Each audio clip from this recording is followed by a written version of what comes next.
good day to each and every one of you. If it's morning time, it's morning. If it's evening time, good evening. All praise be to the Most High God. The Most High God always comes first. I am Christ, I am disciple. As you can see, we're going to talk about Restore the Snyderverse, the fact that DC is dead. And also, we're going to talk about Free Palestine, the fact that we are now in a ceasefire today. So we're going to talk about all of these things.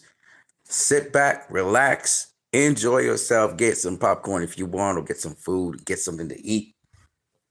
I will be doing a number of different things while I am doing this stream, but I just wanted to start off by saying that it's a blessing to be free in this world today at this point in time, because I do not know how much our civil liberties will be allowed to be and how many rights we will have in the upcoming years. What happened in Palestine, what's happening in Gaza is just a test grounds for what they want to do to the rest of the world. I'm just telling you guys right now up front.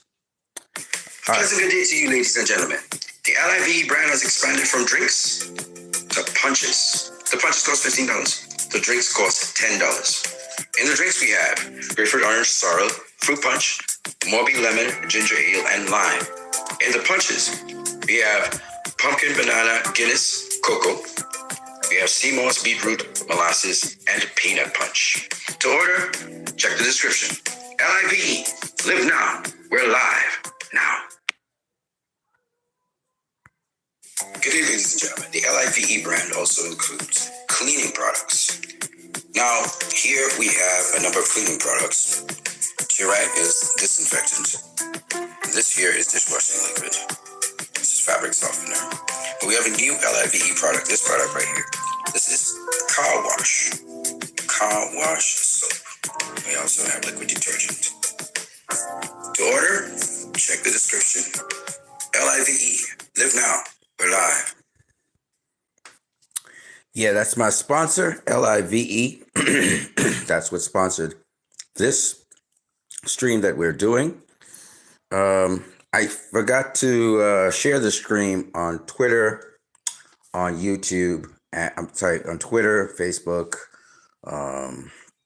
So I haven't shared the stream. Sorry about that, guys. But let's get into it anyway. All right. Restore the Snyderverse. First of all, this is the major reason why we want to restore the Snyderverse. We want to see the showdown between Darkseid and the Justice League led by Superman. All right. Everybody wants to see that. And I think the fact that Warner Brothers, introduced James Gunn into the equation, I think the first time everybody in DC heard that James Gunn was going to be the CEO of DC, I think that sent shivers down the spines of almost every single DC fan out there. Okay, it was like a nightmare. It was like, what are we doing here? And it never got better. It went downhill from there, right? Henry Cavill got fired. Ben Affleck was suddenly removed from Aquaman. All the things that Abdi and DeLuca were doing, it seemed James Gunn was just undoing everything, right?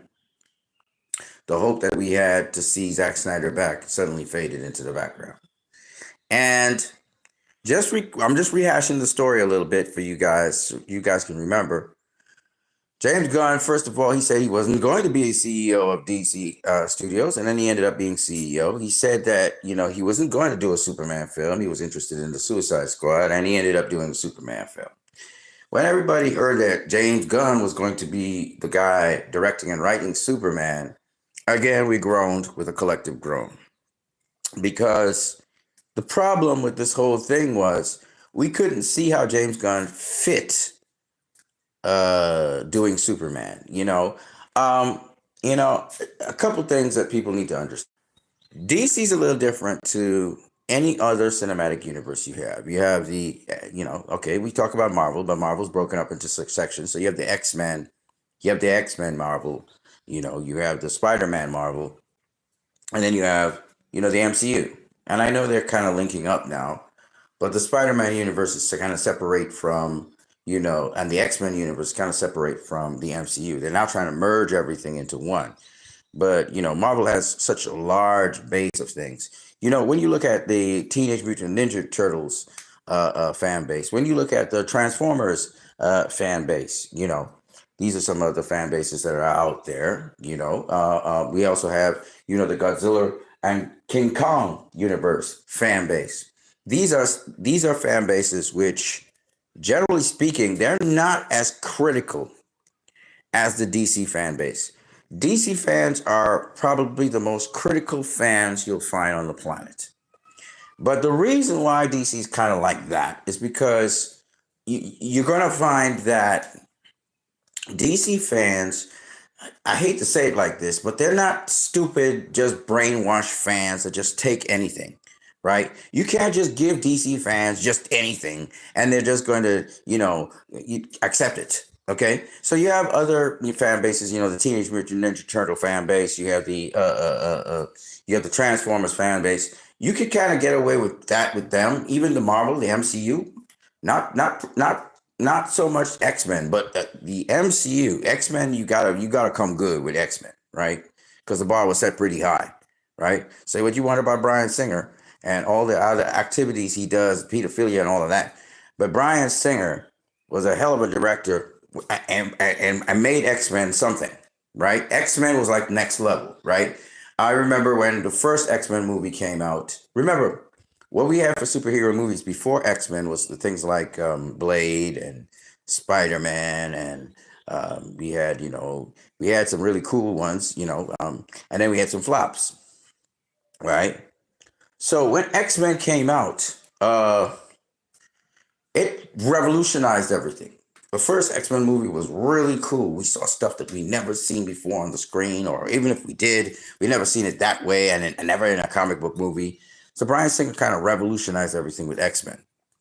And then, not to go too far back, I'm just saying, X-Men has had to maintain that standard for a very long time. So the fans of X-Men, they're pretty critical. You can't just come with any old thing.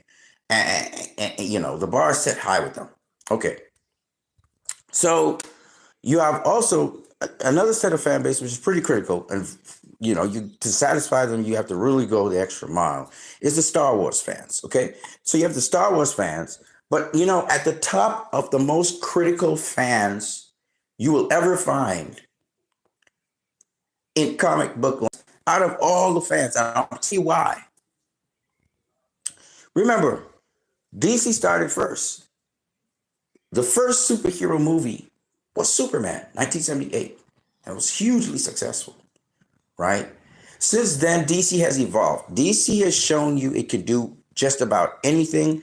And DC has been, and to this day, DC sets the bar for storytelling in terms of the kind of content, the kind of topic, the kind of issues, the kind of themes that are conversed or discussed in a movie, in the story of a movie. Okay, DC is the pinnacle. Whether y'all want to admit it or not, DC is the pinnacle when it comes to storytelling. And of late, DC storytelling has been atrocious. It's been just very simplistic, very emotional, and very stupid. Okay, and lots of jokes and stuff. DC's bar has dropped.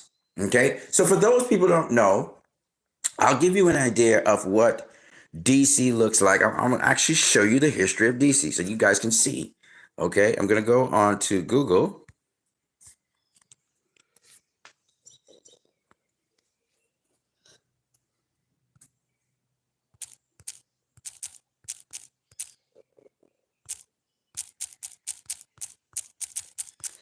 I'm doing this in real time.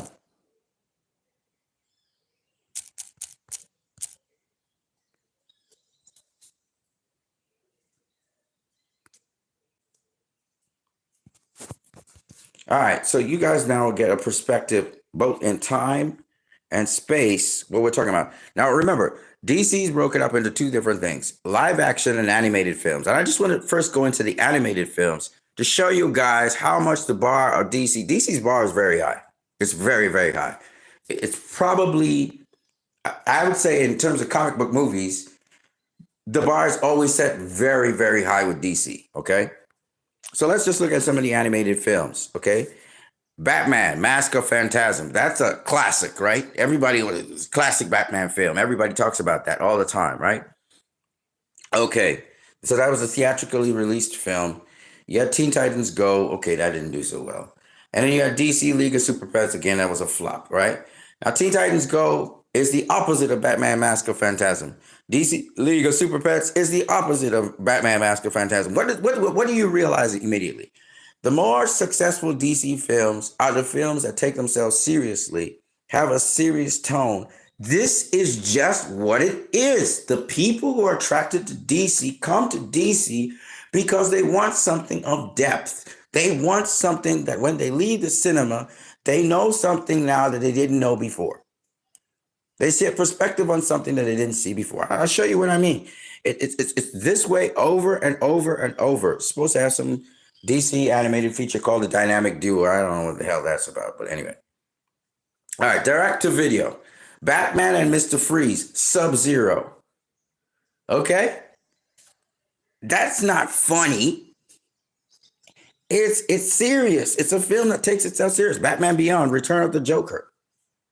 Just sounds adventuresome, and it also sounds serious. There's no jokes. Batman, Mystery of the Batwoman.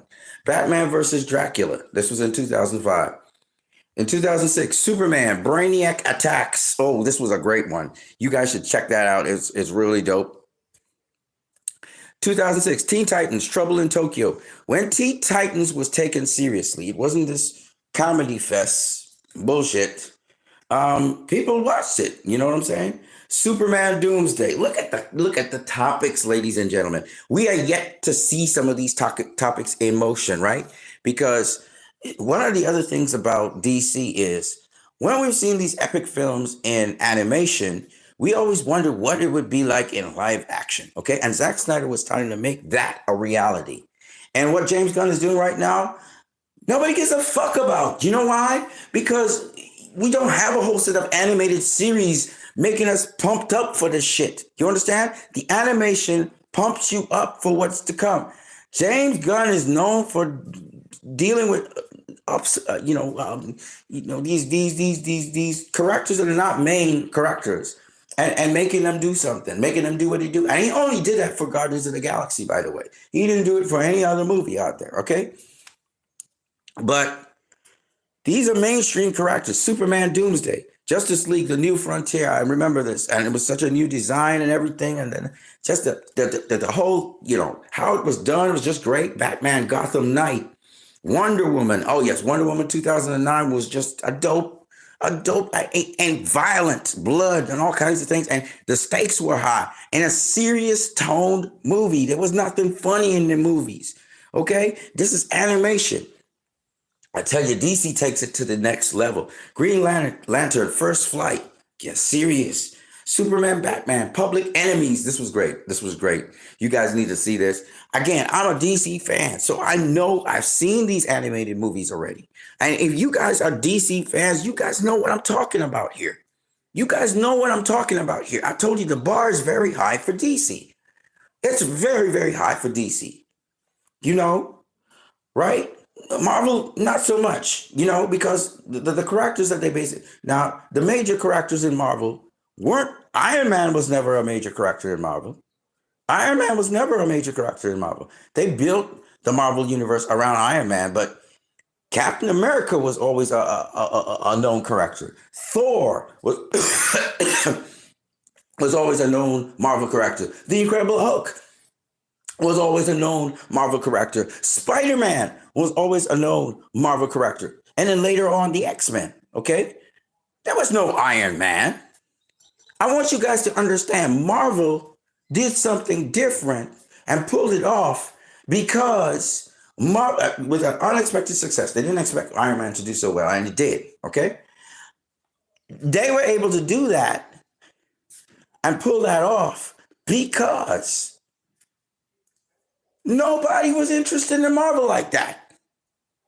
They came out of the blue and pulled this whole thing off and formed a universe. Nobody was interested in Marvel like that. It was DC. DC used to be the thing. You know what else is a big Marvel brand? Well, it's Marvel now. It was Hasbro. It was Hasbro before. G.I. Joe. G.I. Joe. Now, again, Conan the Barbarian is not part of Marvel.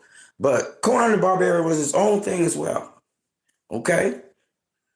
So a lot of people don't know these things, okay?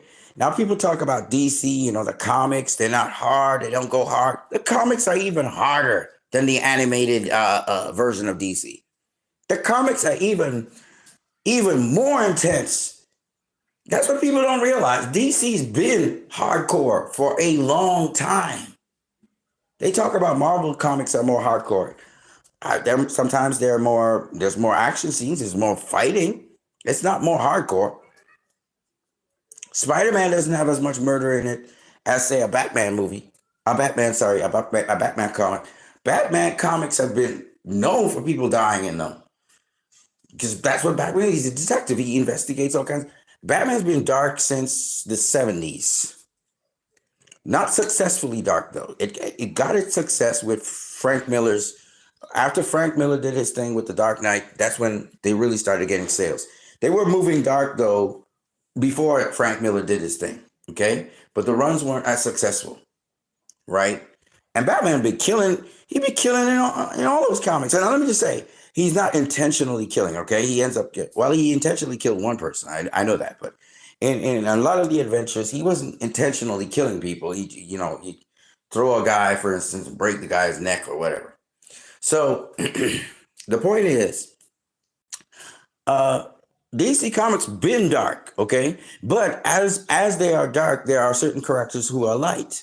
So you would have certain comic book runs like The Flash or like Plastic Man and all those other things, which are lighter. So you had the lighter comics also in DC. Don't get it twisted, right? But again, you would only have like Shazam was another one that was kind of lighter, okay? But you got to understand something. In spite of that, when you look at, okay, we're gonna come to some of the other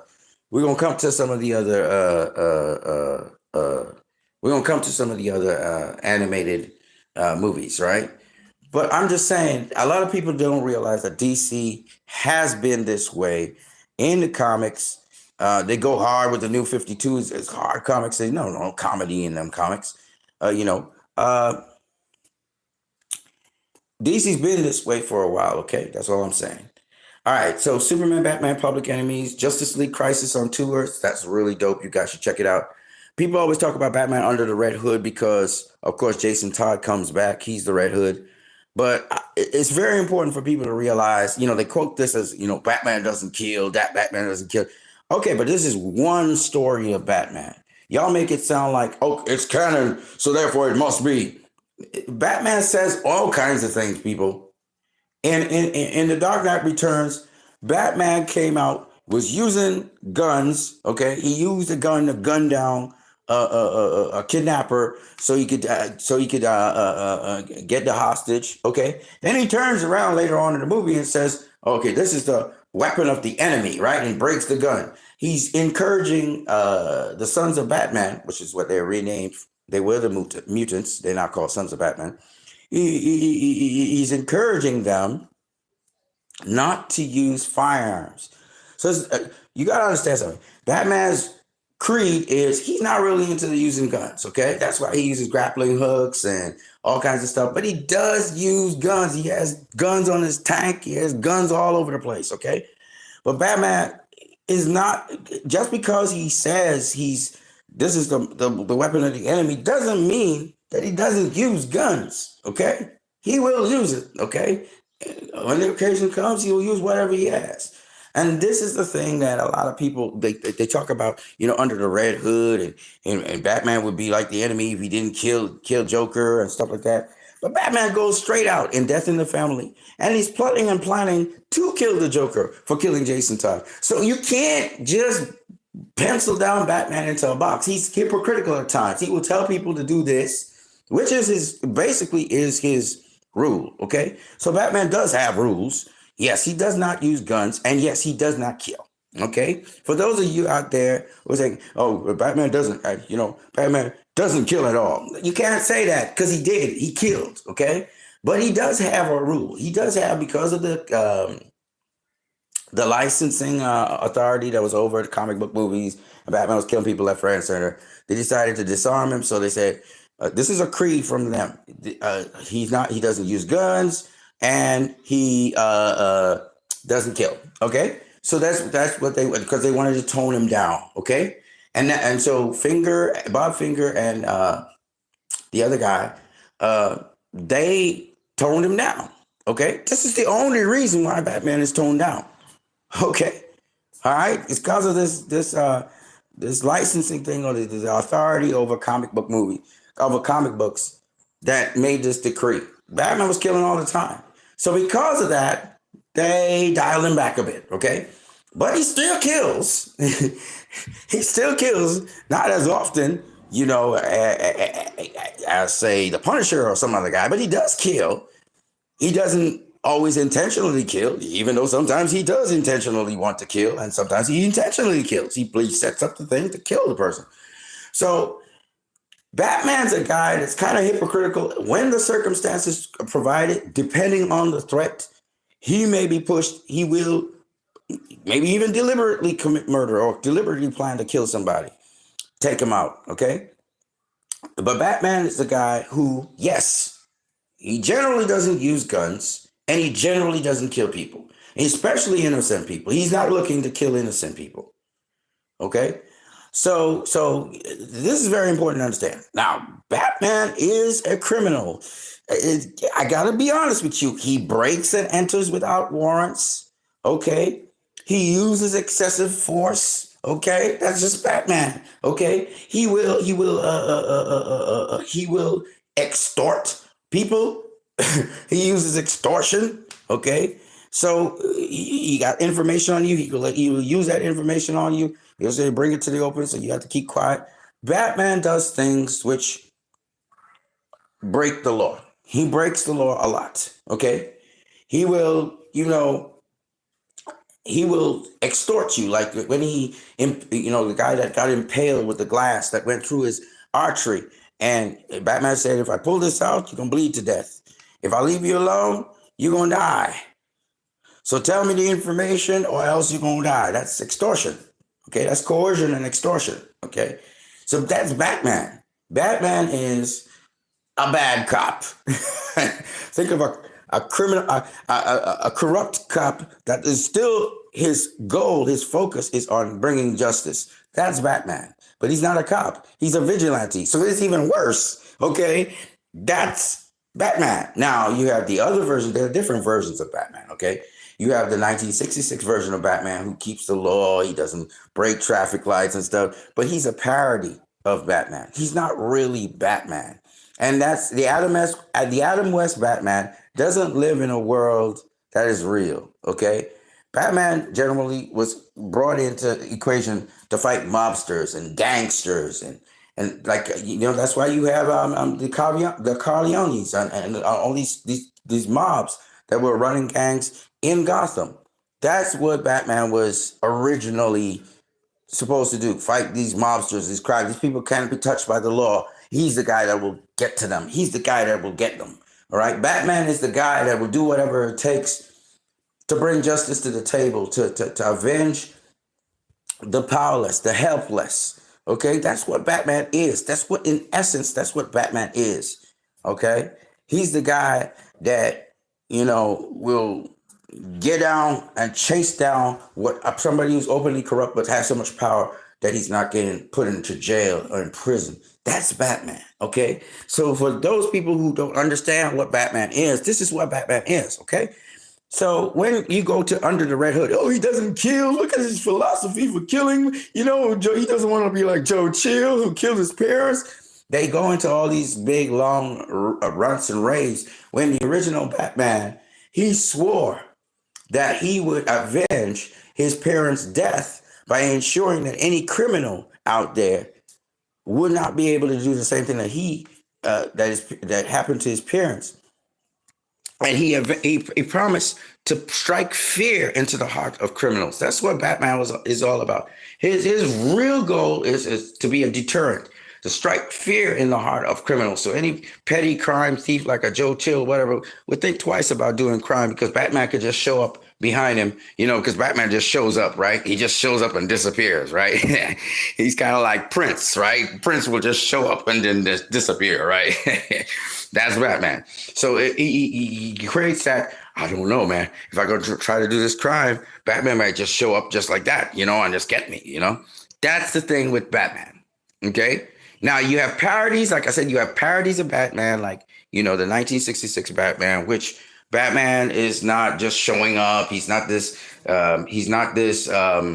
creature of the night. They kind of flexed it the other direction. They did the opposite of whatever Batman was, right?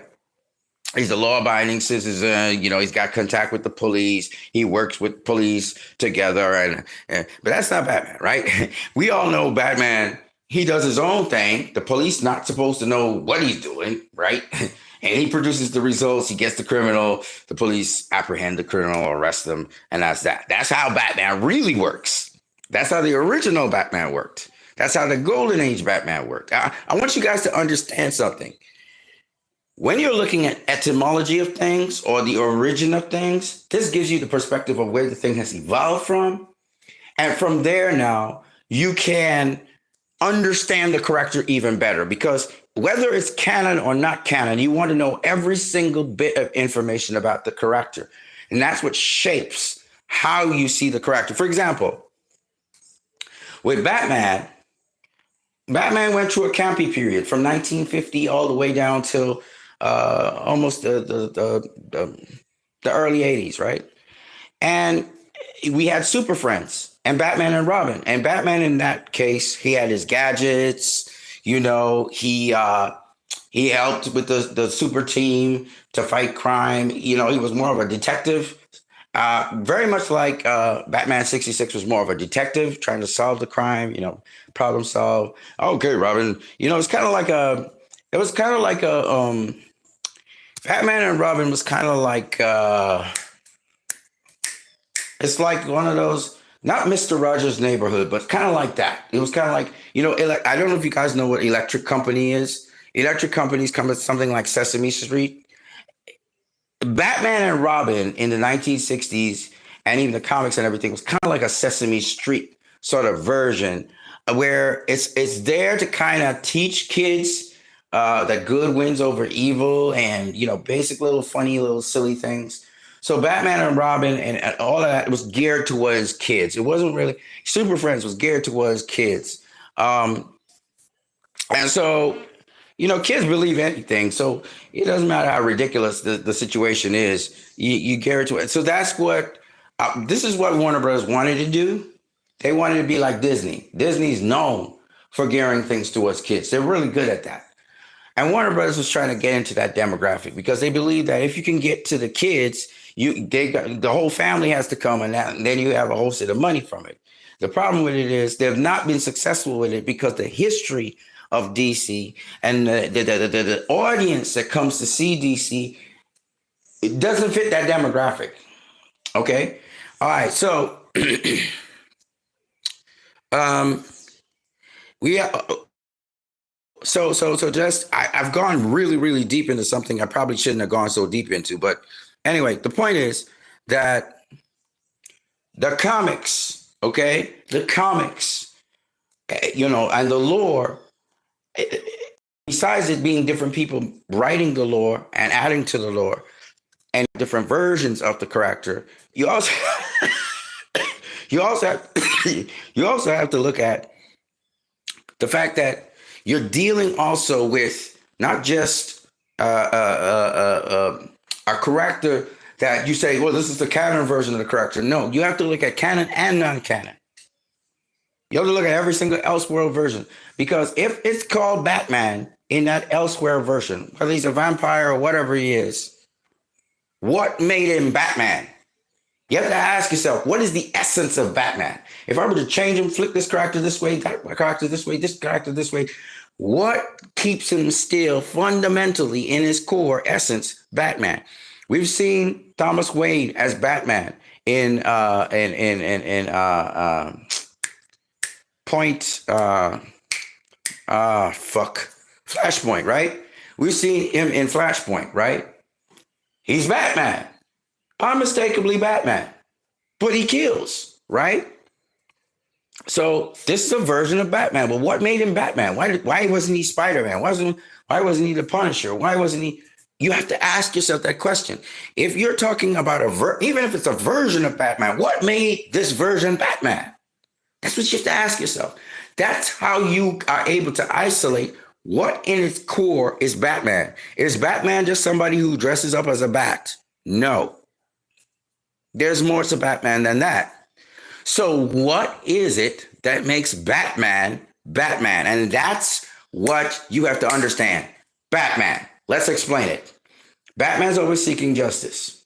No matter what, he's seeking justice. The way how he goes about doing the justice can be very extremely controversial, but he's seeking justice.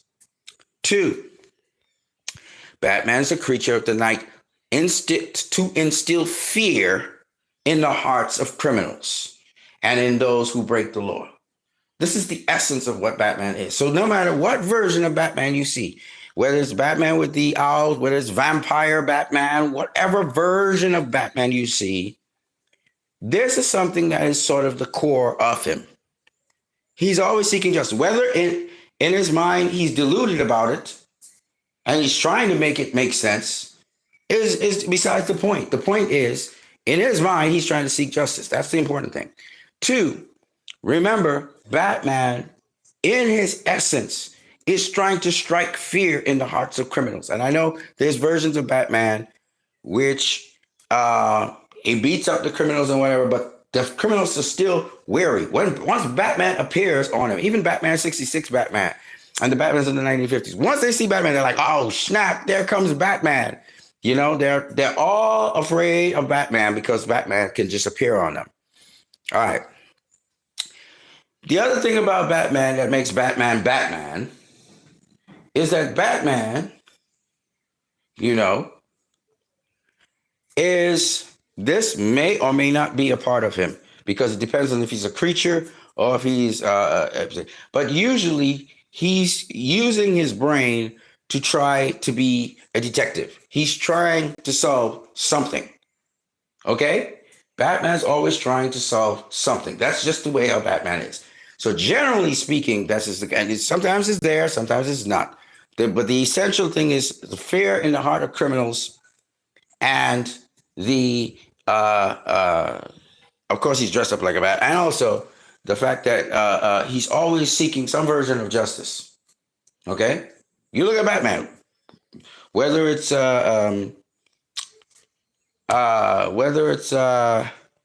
injustice, Batman's again the guy seeking justice. Whether it's vampire Batman, whether it's Thomas Wayne Batman, okay? He's always seeking justice. Think about what I'm saying. All right, let's go back. Let's continue it on. Superman, Batman, Apocalypse. That's really great. You guys should check that out. All-Star Superman. All-Star Superman is supposedly what James Gunn is borrowing from for his series. And again, this is done by Grant Morrison. There's Green Lantern, Emerald Knights, Batman Year One. Batman Year One. I haven't seen that one, so I would like to see that. Justice League Doom.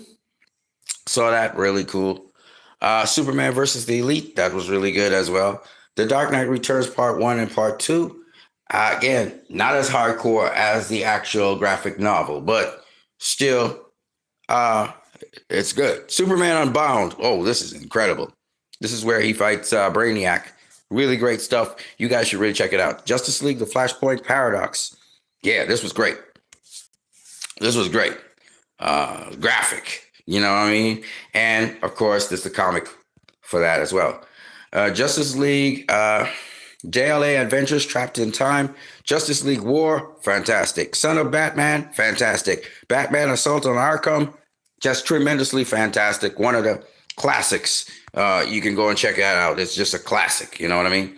Justice League. In fact, Batman, I think in the end kills Amanda Waller in that one. So yeah, Batman does kill. Justice League Throne of Atlantis. Fantastic stuff. You guys should check it out. Batman versus Robin. I've never seen that one. That should be good. Batman Unlimited Animal Instincts. I haven't seen that. Justice League Gods and Monsters. I haven't seen that. Batman Unlimited Monster Mayhem. Haven't seen that. Batman Bad Blood. I haven't seen that. Batman The Killing Joke. I saw it. Again, dial back. It's not as intense as the Alan Moore, and then the ending, Batman kills Joker. They didn't do that. Batman Return of the Cape Crusaders, or leave it kind of open-ended. They didn't do that. Batman The Return of the Cape Crusaders. I haven't seen that. DC Hero, Superhero Girls, Superhero High. I haven't seen that. Justice League versus Teen Titans. That was actually really good. DC Superhero Girls, Hero of the Year. I haven't seen that. Batman Unlimited Mechs versus Mutants. I haven't seen that. Justice League Dark. I've seen that. Teen Titans, The Judas Contract. I haven't actually seen that. I've read the comic. I haven't seen that. DC Superhero Girls Intergalactic Games. Haven't seen that. Batman and Harley Quinn. Haven't seen that. Batman versus Two-Face. Haven't seen that. Scooby-Doo and Batman, The Brave and the Bold. I haven't seen that. Batman Gotham by Gaslight. I heard that's really good. I need to check it out. I have read the comic. I have not seen that. Suicide Squad Hell to Pay. Haven't seen that. Batman Ninja. Haven't seen that. Even though I've seen the trailers for it. I was supposed to go watch it. I just haven't seen it. I know it's supposed to be good. Death of Superman. I've seen pieces of it. I haven't seen the whole thing. DC Superhero Girls, Legend of Atlantis, and Death of Superman was really good because it borrowed from Man of Steel, borrowed from Batman v Superman. It was great, I heard. But I haven't really watched it yet. DC Superhero Girls, Legend of Atlantis. I haven't seen that. Reign of Superman. I haven't seen that. That is, of course, Death of Superman. That's after the Death of Superman. I've read the comics. I have not seen that. Justice League versus the Fatal Five. Haven't seen that. Batman versus Teenage Mutant Ninja Turtles. Haven't seen that. Batman Hush. Haven't seen that. Read the comic, though. Teen Titans Go versus Teen Titans. I haven't seen that. Wonder Woman Bloodlines. That sounds good. I haven't seen that. Superman Red Sun. I've read the comic. I haven't seen that. Actually, hold on. I've not only read the comic, I've also seen a WB special short with a series on Superman Red Sun. But I haven't watched the movie. I have never seen the movie. Justice League Dark Apocalypse War. I've seen that. That's great. You guys got to see that. Superman Man of Tomorrow. Haven't seen that. Happy Halloween Scooby-Doo. I haven't seen that. Batman Soul of the Dragon. World War II. Have seen that. It is fire. Batman the Long. By the way, again, shout out to Zack Snyder's Justice League for the snippets of Wonder Woman, kind of similar to that one. It's really good. And Wonder Woman, of course, is killing people in this one as well. I tell you, man, it's just wow. Batman the Long Halloween Part 1. Haven't seen that, but have read the graphic novel. And Part 2, Injustice. Oh, they did Injustice already. Wow, that's good. Well, that comes off of the video games, and it also comes off of the comics. Catwoman Hunted. Haven't seen that. Teen Titans Go.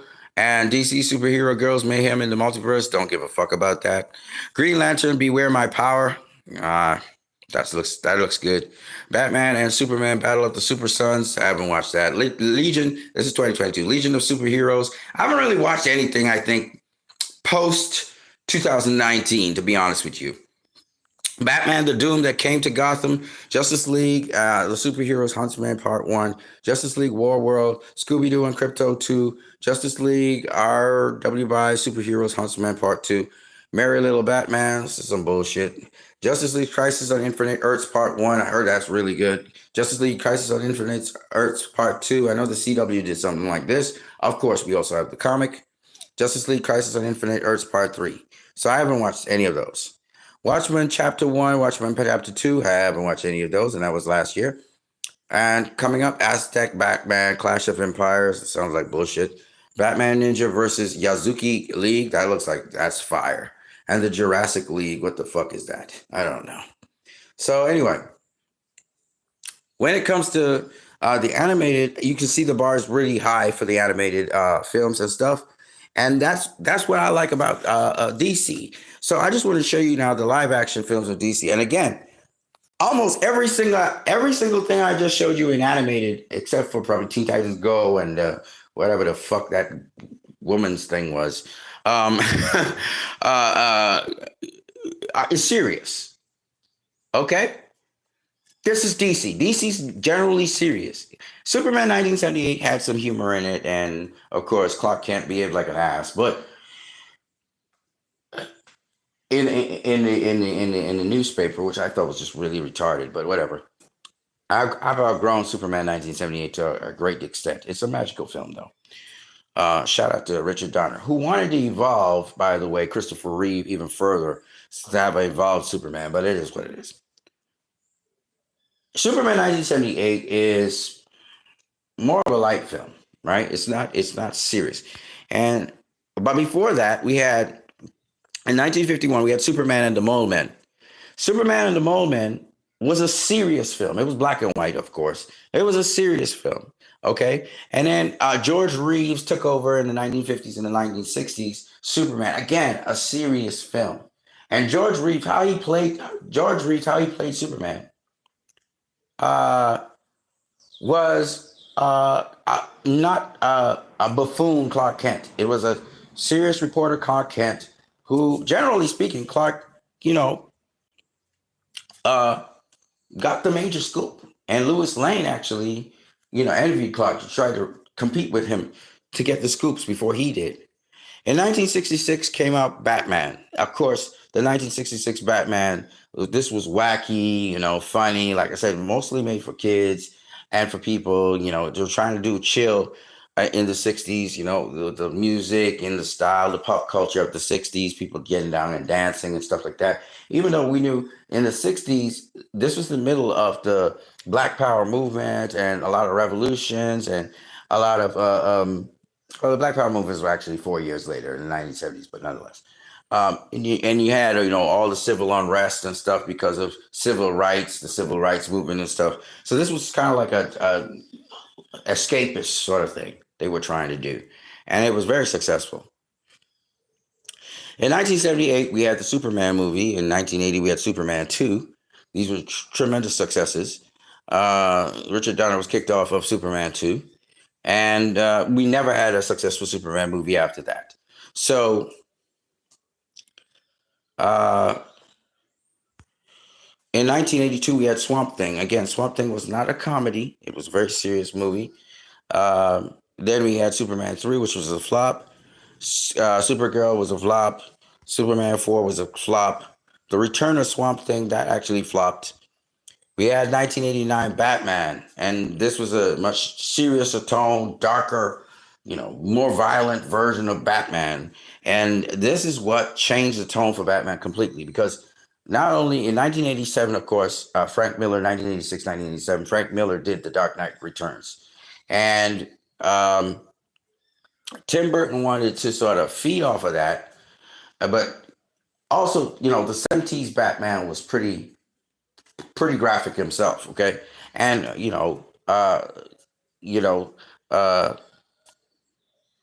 because of that, we got this more gritty, more raw Batman. And so Tim Burton fed into that line and brought out a Batman that was sort of like the contemporary Batman of the 70s with a little bit of Frank Miller flair. But it wasn't the Frank Miller Batman, okay? But he fed off of that. And the success of Frank Miller's Batman. And as a result of that, Michael Keaton was like the perfect guy for the role. Michael Keaton wasn't the biggest, strongest looking guy. And because he wasn't the biggest, strongest looking guy, and because he was wearing an armor-plated suit, when he was in the suit, he looked different to when he was playing Bruce Wayne. Bruce Wayne, he's kind of slightly balding, a little here in the front, kind of dorky kind of guy, always preoccupied, thinking. I still love what Michael Keaton pulled off. And, Michael Keaton was a guy that everyone thought was not for the Batman. And just that tone of movie, and just the way how that movie was conveyed, you would never suspect that Bruce Wayne was Batman, because Batman just looked different to Bruce Wayne, literally. Like physically, he looked different. When Michael Keaton was in the suit, he looked different to when he was just Michael Keaton moving around, talking to people, And because Batman doesn't say a whole lot of stuff, he's kind of mysterious, And people thought it was a creature at first, and then they realized it was a human. Um, so, and then I saw it when I was, I think, in my teens, early teens. So it had a tremendous impact on me, and it was the first time I'd seen something so hose unbarred. I think we had just gotten cable. It was in the 19. I didn't see Batman 1989 in 1989. I saw it in 1990, the year after. I didn't even see it in cinemas. I saw it on cable TV, and that thing just totally had an effect on me. When I used to see the trailers on TV, because television. For those of you who know what television is, because we're in a different age now. But for those of you who know what TVs are, and it wasn't a flat screen TV, by the way, ladies and gentlemen. For those of you who don't know, there were these TVs with tubes. There were these big, huge things. They were like big, like refrigerators, small refrigerators, that is. And they took up a lot of space. And, to get a big screen TV, you say you get a so much inch TV, and it made a humming sound. It would go because the tube is sending the electrodes to the front.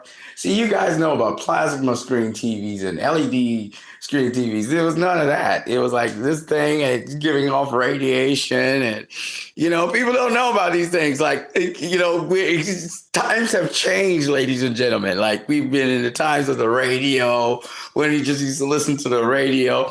People don't even know about this shit. You know what I'm saying? You had your favorite radio station. We had this guy, the radio announcer. He'd come out in the morning and wake up everybody. You going to work and listening to the radio. People don't know about this shit. They don't know what radios is now. They don't know what a television is. They don't even know what a phone with a dial thing where you got to, you had a dial. You literally had a dial. You didn't press no buttons. You're not just pressing the screen. It's so fucking crazy to talk about this because it's like, I'm using a phone right now to do this. I'm doing a stream on a phone. This is crazy. Like, y'all don't understand. Phones didn't do this shit, okay? Phones wasn't made for that. Phones was made to call people. It's so crazy, man. How times have changed. But anyway, yeah, Batman, 1989 just took the world by storm, was a tremendous success, a tremendous hit. And Tim Burton got the opportunity to do Batman Returns, and he doubled down on what he did in the first one, and he made it even more graphic and even more violent, even more risky and even more edgy. And, the world's like even more gothic. He went goth. But oh my God, Michelle Pfeiffer changed that movie forever. I think that Michelle Pfeiffer won the show. She stole the show. I think she was the best thing in that movie. Danny DeVito did great as Oswald Cobblepot, the Penguin. In both movies, the villain is killed. And murdered, shall I say. Batman murders the Joker in revenge for killing his parents. And Catwoman, just now, hold on. No, and Batman murders Penguin, sending out all these bats. And Penguin stumbles backward and falls to his death. And Catwoman murders the major councilman or mayor of Gotham. I think he's mayor or councilman or something. He's a big time businessman in Gotham. She murders him by electrocuting him to death. So, I mean, if that shit was to come out today with this politically correct atmosphere, people would be up in arms and shit. Don't get me wrong. People were up in arms about it back then, saying it was too violent for kids and blah, blah, blah, and rah, rah, rah. I loved it. I was still a teenager. I loved it. Michelle Pfeiffer, oh my God. Michelle Pfeiffer, man, I fell in love with Michelle Pfeiffer after that because she was like, oh my God, I infatuated, whatever. She was, I still think, in terms of Catwoman, I think she's the best Catwoman I've seen on screen to date. I've seen other versions of Catwoman. You have Halle Berry. You have the young lady who did it in The Dark Knight Rises, and then you have this version that was in the Batman. But those versions are interesting. Don't get me wrong. But Michelle Pfeiffer, remember, there's several different reasons why Michelle Pfeiffer was so good. One was she was carrying a whip, and she could work that thing. The suit made her look sexy as hell, and she used that. She worked that shit, right, in the movie. And on top of that, because the movie's it's grounded, but it's in this hyper gothic world where buildings are just super, super high. Every building's like a skyscraper or whatever.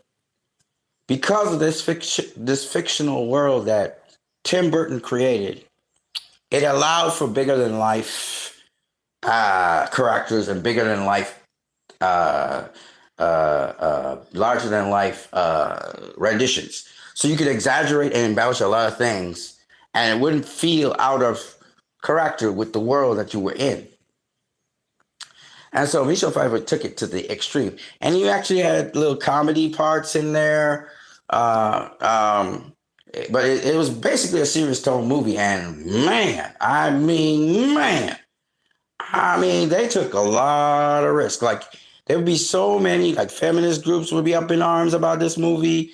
And, a lot of, the politically correct, social justice warriors would have, been going nuts about this movie if this movie was to come out now, because it just broke every single freaking rule that you could think about, in terms of gender, in terms of, animal cruelty, they would say, and all this crazy shit, because it was a lot, man. The movie was graphic, how she would stab Batman would knock her off the top of the thing. It was very violent.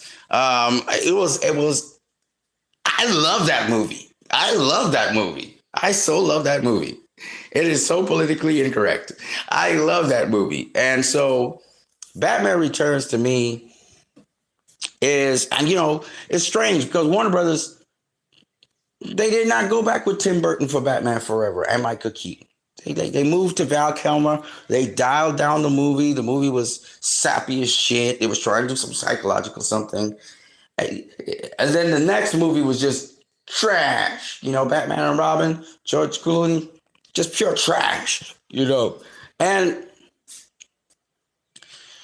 the point I'm making is that, and they were back to back, right? So you had Batman Returns, then Batman Forever, then Batman and Robin. And you can tell that Warner Brothers was trying to feed off of the Batman franchise. And all they cared about was appealing to kids again. And they've always been this stupid. They've always tried to appeal to kids and then bring in the families. I don't know why they're so stupid. They don't understand DC. They just don't. So anyway, you had that, Batman and Robin. Then you had Steel.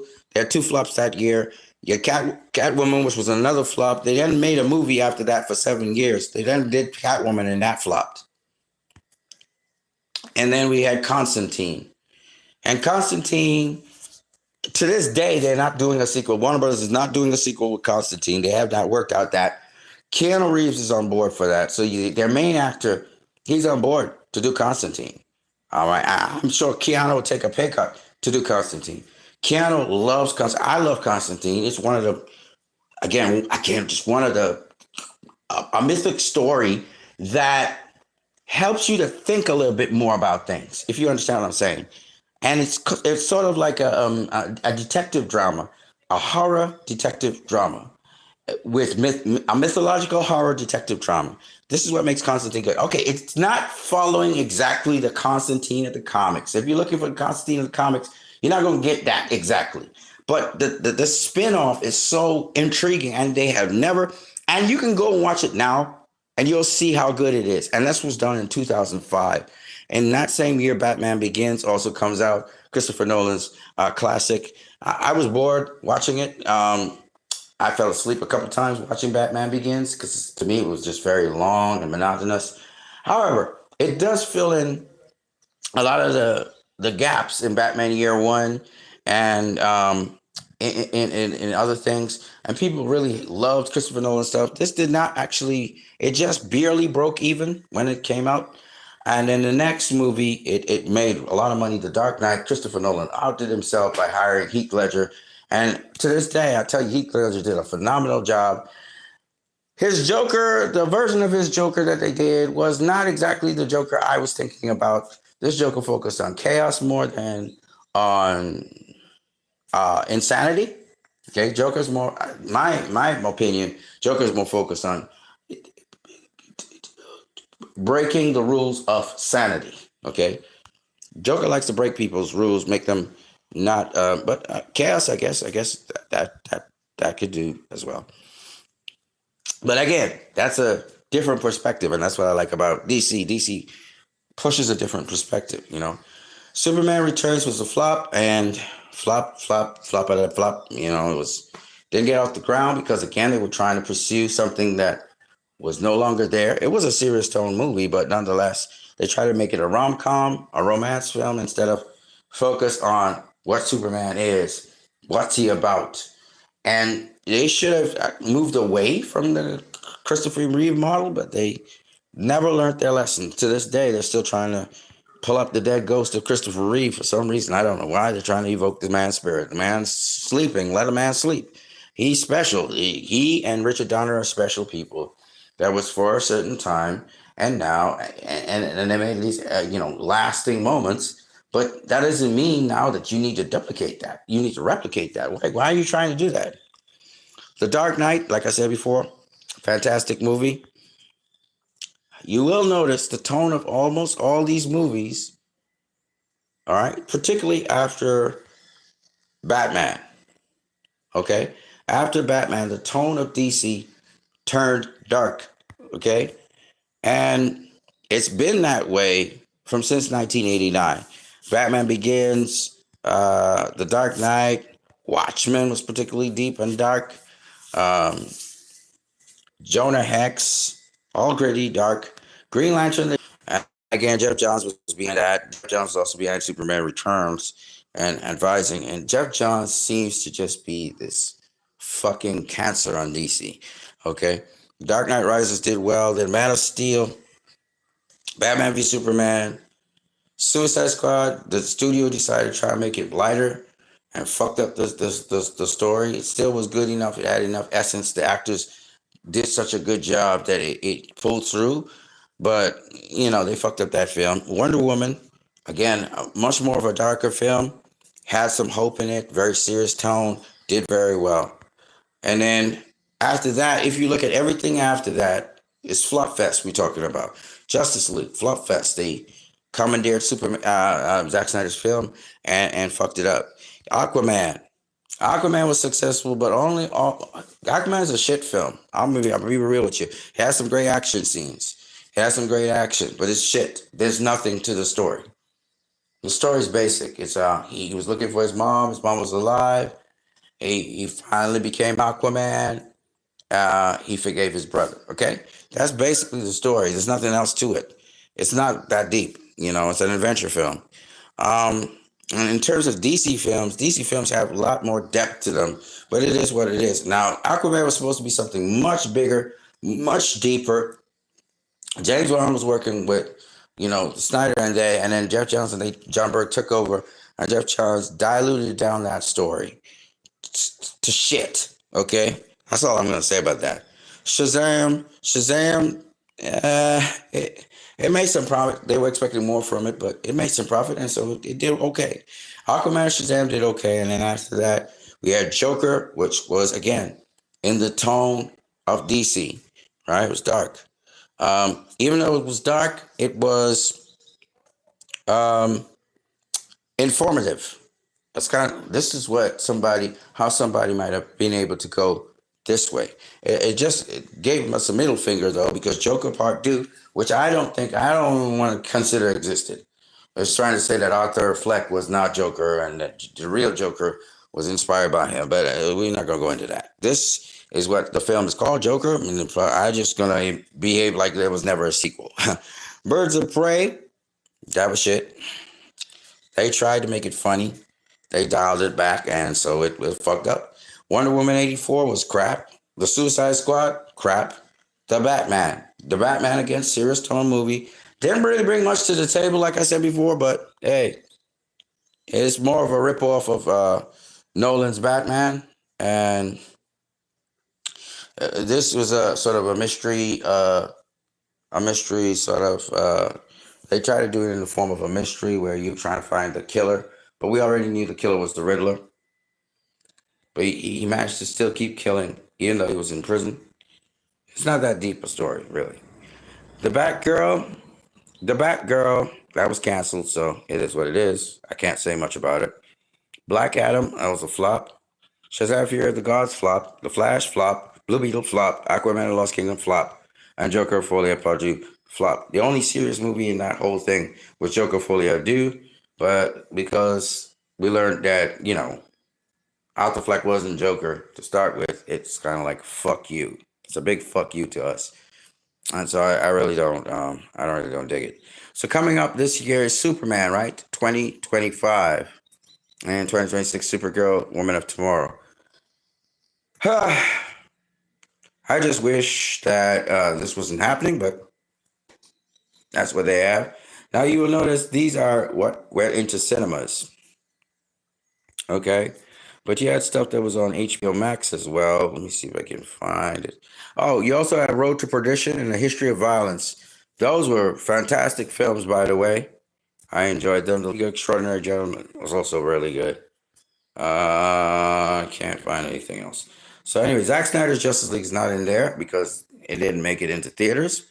But Zack Snyder's Justice League is also another one that you should consider. So I give you all this history of DC films to let people know that the audience comes to expect a certain kind of film. It's just what it is. And when you don't fulfill their expectations, even proximally, you get negative lashback. And this is what the studio does not understand. The demographic. They don't understand their demographics. They're trying to create a new demographic, which takes years to do. And they're trying to reinvent the wheel with James Gunn. James Gunn has brought in one animated feature, which is, I think it's, what was it again? Creature Commandos, right? And that didn't do well. And they tried Kite Man and a whole bunch of other shit that they tried to do. And it's not performing well. And these things are not performing well because that's not what people came to expect of DC. And trying to reinvent DC is the dumbest shit I've ever heard. You have an inbuilt audience. You're going to try and ignore all of them and build a whole new audience. I mean, how stupid can you be, man? So that's what the studio's doing. And because it's doing that, it's losing out big time, y'all. Big time. This is what we're supposed to have gotten. We should have gotten this already. Okay? Because Zack Snyder set it up for that to happen.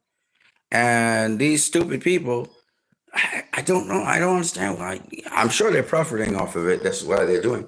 But I mean, you really want all these flops for your company? I mean, your company's like under $10 a share. Your shares fell from $30 a share. That's what Warner Bros. Was about not too long ago, about in the 2020s, dollars a share. And now you can't even make $10 a share. You're less than 1/3 of what you are. It's dropping. It's not. And all David Zaslav keeps on doing is he just keeps on selling off stuff, selling off his assets. I mean, this guy's an asshole, man.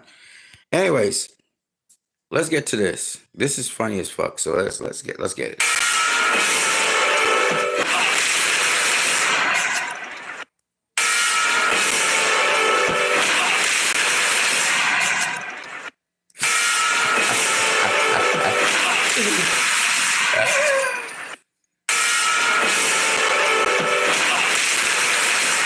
Yeah, the fight between Batfleck and Patterson wouldn't last very long.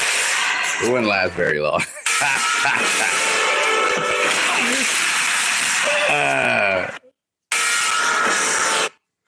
Oh yeah. See, this is what a lot of people don't realize. We got the weakest Batman we've ever had in our lives in Patterson. And we got, I don't know what we got. I don't know what you call that thing. I mean, Corn Sweat is what? What is David Corn Sweat, ladies and gentlemen? Hey, is he Superman? What do you think he is? What, he's a parody of Superman? What the hell is David Cornsweet, y'all? Oh man, it's so bad. It's so bad. The original nightmare scene at the end of Zack Snyder's Justice League combined with the deleted We Are a Society scene. Ah man, this is the apocalyptic, one of the possibilities of the apocalyptic future that Bruce Wayne is dreaming. Check this out, y'all. It's gonna be great. Very careful. Au contraire, my little fish stick. This is Justice is Great, by the way. He knows exactly what it's like to lose someone he loves. You know, like a father, like a mother. Be very careful with the next thing you say. Like an adopted son. Isn't that right, Batman?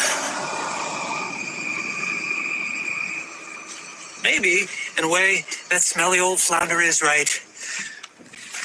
Because how many can die in your arms before you grow numb to death? That's not very careful. Now, how many dead eyes can you look into before you die inside yourself? I've been dead inside a long time. But even I have a limit. And if you cross that line, I swear to God. Before what, Bruce? Kill me? You won't kill me. I'm your best friend. Besides, who's gonna give you a reach around? Anyway, you need me. You need me to help you undo this world you created by letting her die. Poor Lois. How she suffered so.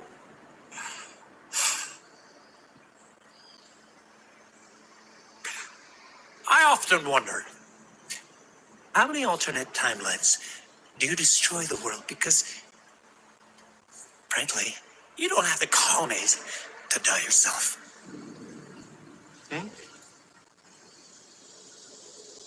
So as usual, I'll be the bigger man. A truce, Bruce. As long as you have this card. The truce. To do is tear in half. I'm happy to discuss with you. And anyway, like, why wonder? To do a man's job. You know, it's funny.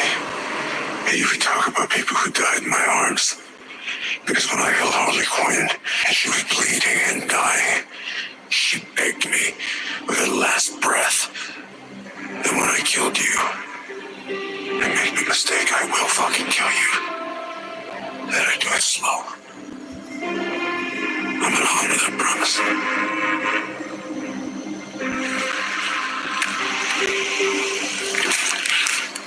Maybe this will come in handy. Honor. Really, Bruce? Honor. We live in a society where honor is a distant memory. By the way, who do you think screamed the loudest? The girl? Or the boy?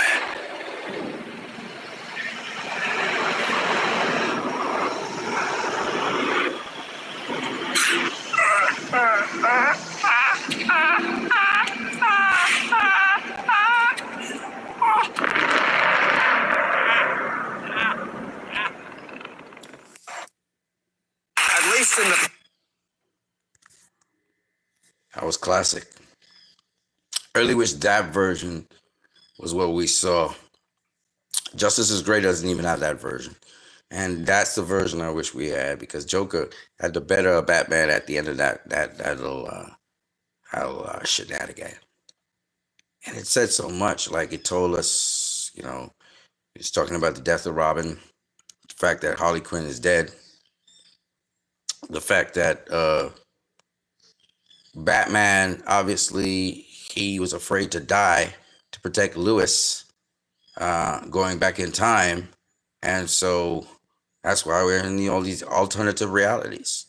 So there's a lot of stuff that, and Lewis died. That Lewis got died. How she died, we don't know. You're saying that she suffered or something. So it's very interesting. A lot of gaps in there. Of course, we know it's part of the story because we saw when Cyborg also had a vision.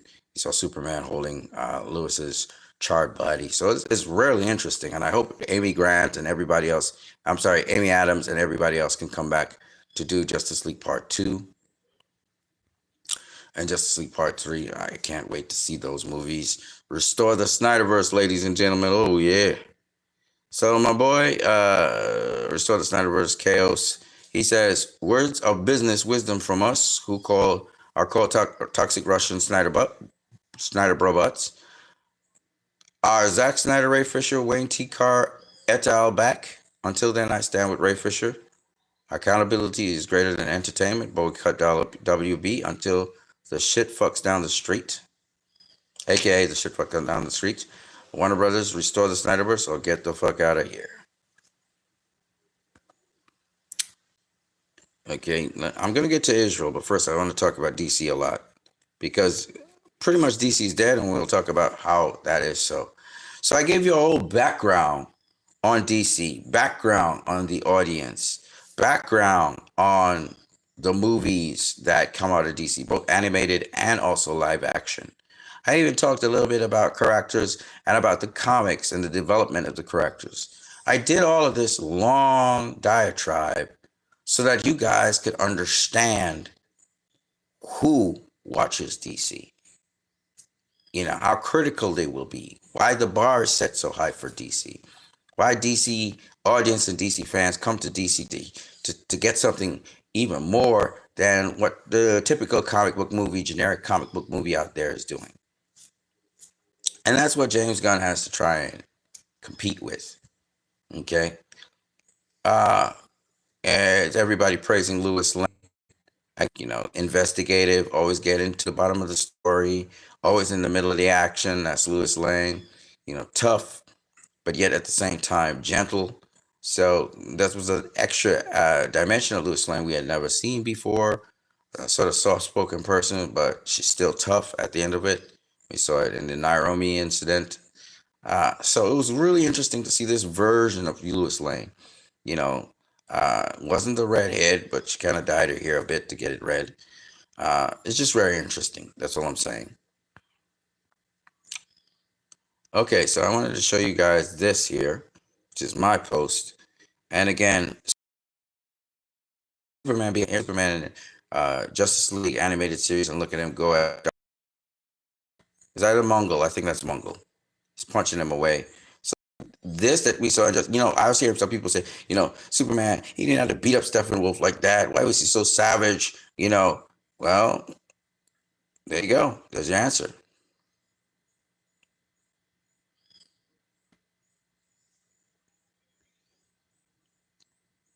Here's again Lewis Lane. I like KG crossover.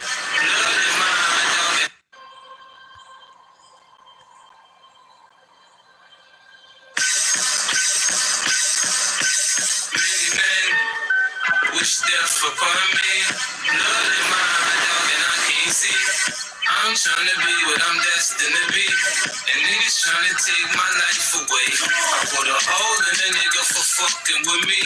My back on the wall, now you gon' see. Better watch how you talk when you talk about me. Cause I'll come and take your life away. Many men, many men. Wish death on me, dog. I don't cry no more. Don't look to the sky no more. Have mercy on me. It occurred to me. That was really cool. KG crossover is really good at doing a lot of comparisons between Zack Snyder's films and other films. So, like, for example, here,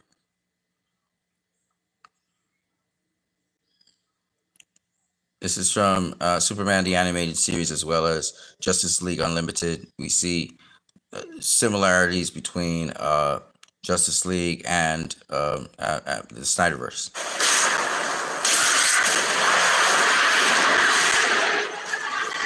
Northcom Lightning 1, request permission to unleash the house. That's why I always wonder what the hell are people talking about. Zack Snyder is literally moving from animated films, what's in the animated films and what's in the actual comics. Like, this is comic book accurate.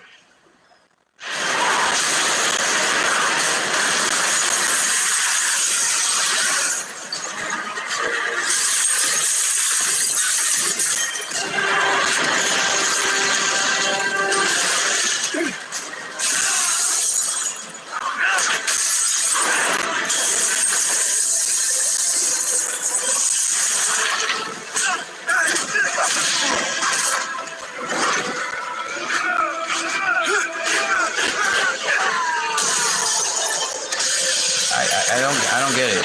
Like, this is literally the animated series and the animated movies. This is literally what Zack Snyder is actually using from it. Very faithful to this stuff. So that's what's so strange. You know what I mean? To see people try to criticize that. And KG Crossover did a great job of getting people's attention on these things. Just have to decide what kind of man you want to grow up to be, Clark, because whoever that man is, good character or bad, he's going to change the world. Just have to decide character or bad, I love it. He's going to change the world. This is what's so cool about Superman, right? So we know we're going to see the bad Superman influenced by Darkseid's anti-life equation, right? So here is a foreshadowing when his father's talking about good or bad. There it is right there. That's so cool. And I love that, kind of this Superman Man of Steel is sort of like a Christopher Nolan's theory. What if Superman was real? Right? Just like what if Batman was real? So we're now going off of what if Superman was real? So this is what this is. It's changed. You saw how Pete's mom reacted, right? It was an act of God, Jonathan. So there we go. Can you imagine how people on this planet would react if they knew there was someone? When the world finds out what you can do, it's going to change everything. Our beliefs, our notions of what it means to be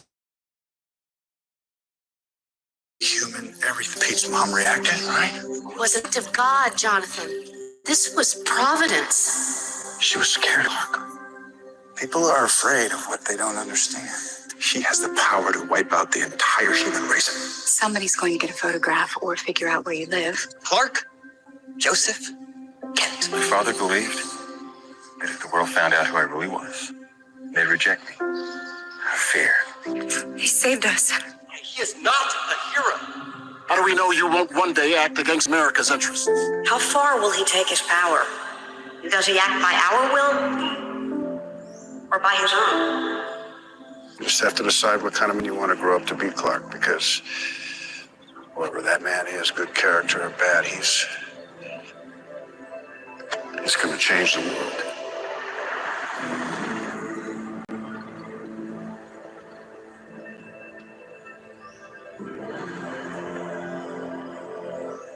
I love this. This film is all of these. This trilogy was so informative and so great. From the symbol of hope to this foreigner bettering mankind. It's just a great story. The immigrant story. Zack was able to elucidate so much. We, as a population on this planet, have been looking for a savior. 90% of people believe in a higher power, and every religion believes in some sort of messianic figure. And when this savior character actually comes to Earth, we want to make him abide by our rules. We have to understand that this is a paradigm shift, to start thinking beyond politics. Are there any moral constraints on this person? We have international law. On this earth, every act is a political act. Is it really surprising that the most powerful man in the world should be a figure of controversy? To have an individual engaging in these state-level interventions should give us all pause. Human beings have a horrible track record of following people of great power down paths that led to huge human atrocities. We have always created icons in our own image. What we've done is we project ourselves onto him. The fact is, maybe he's not some sort of devil or Jesus character. Maybe he's just a guy trying to do the right thing. We're talking about a being whose very existence challenges our own sense of priority in the universe. And you go back to Copernicus, where he restored the sun in the center of the known universe, displacing Earth. And you get to Darwinian evolution, and you find out we're not special on this Earth, we're just one among other life forms. And now we learn that we're not even special in the entire universe because there is Superman. There he is, an alien among us. We're not alone. Are you, as a United States Senator, personally comfortable saying to a grieving parent, Superman could have saved your child, but on principle, we did not want him to act? I'm not saying he shouldn't act. I'm saying he shouldn't act unilaterally. What are we talking about here then? Must there be a Superman? There is.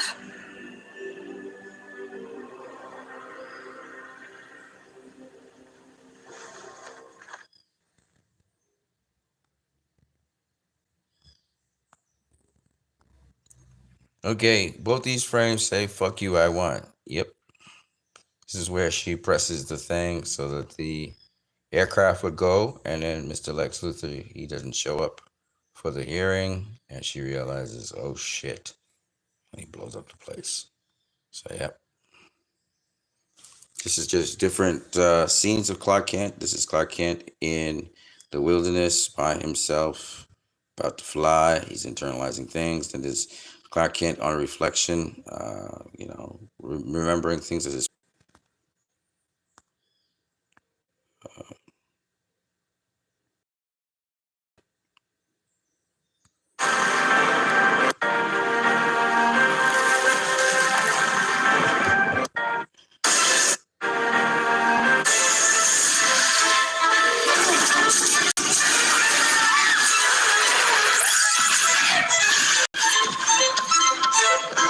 salute to Lex Luthor.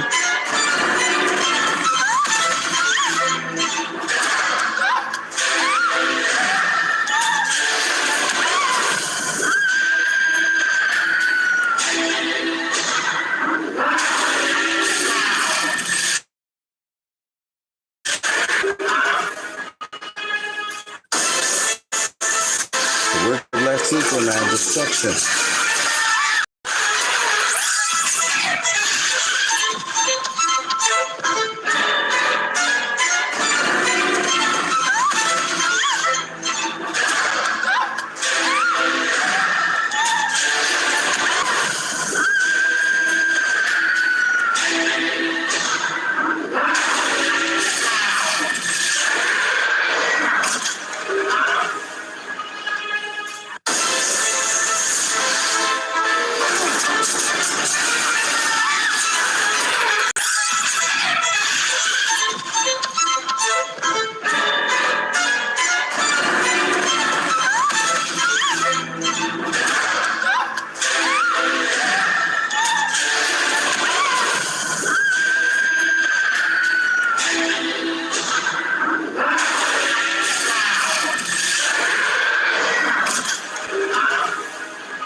Lex Luthor.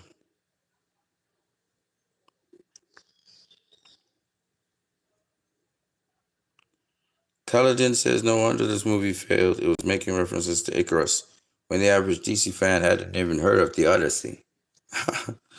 He flew too close to the sun. Now look at you. Ah, boy. It's so funny. Culloden's funny.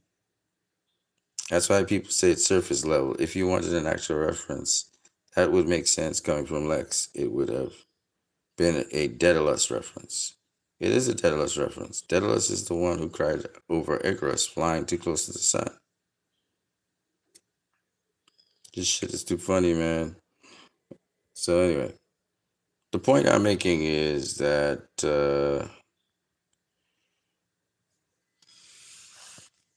Lex Luthor said something. He said, devils don't come from hell beneath us.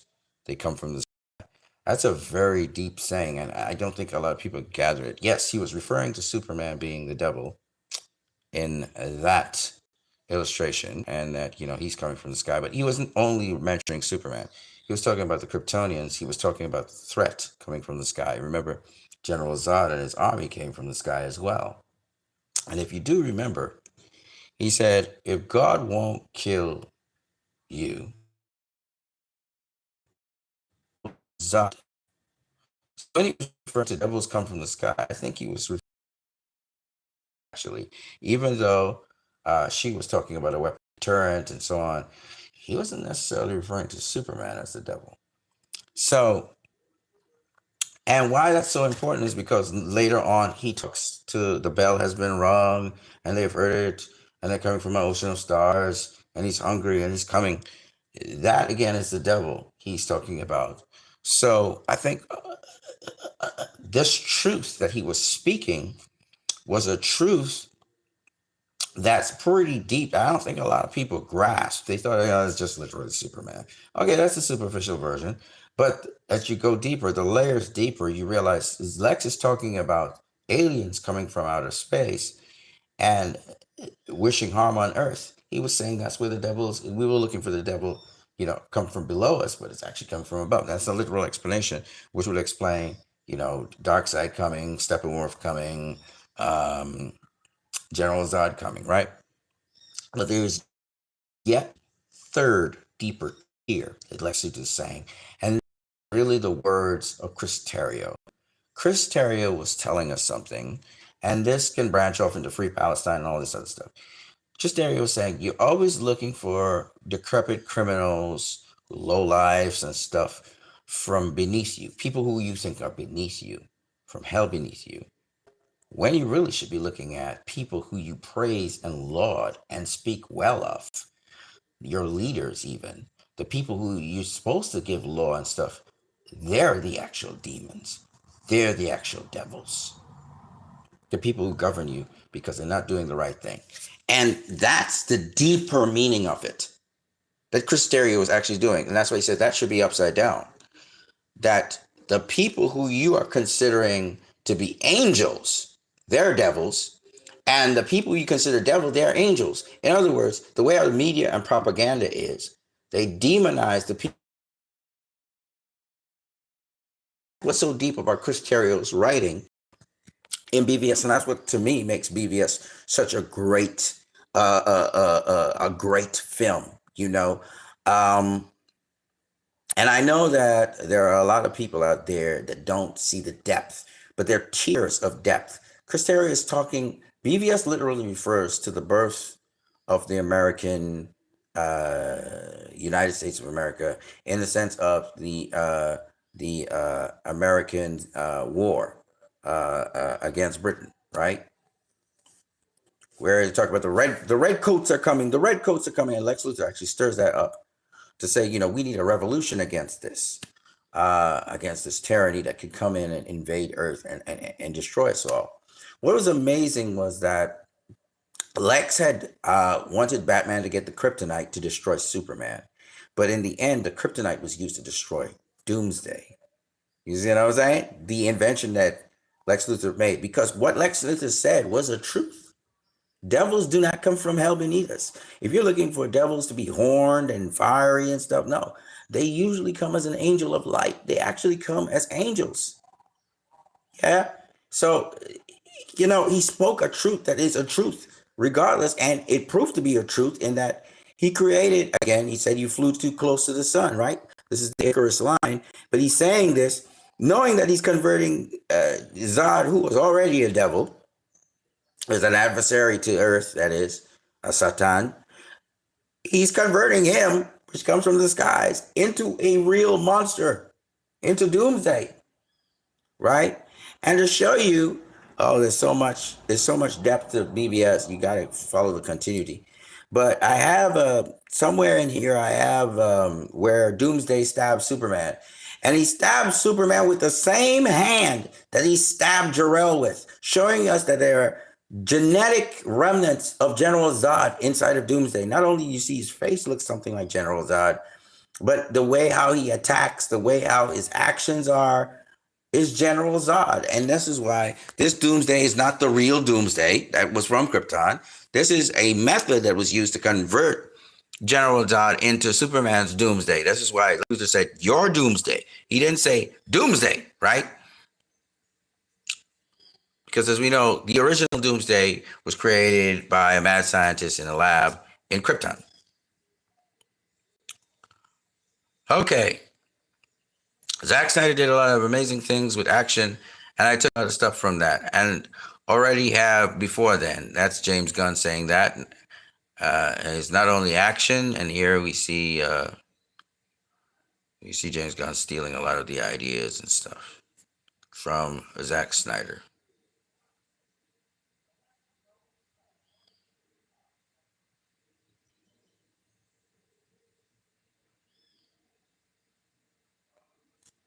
Actually, I'm going to put volume on this, okay? I'm going to run it back and put volume. So here's James Gunn copying Zack Snyder. Here's one.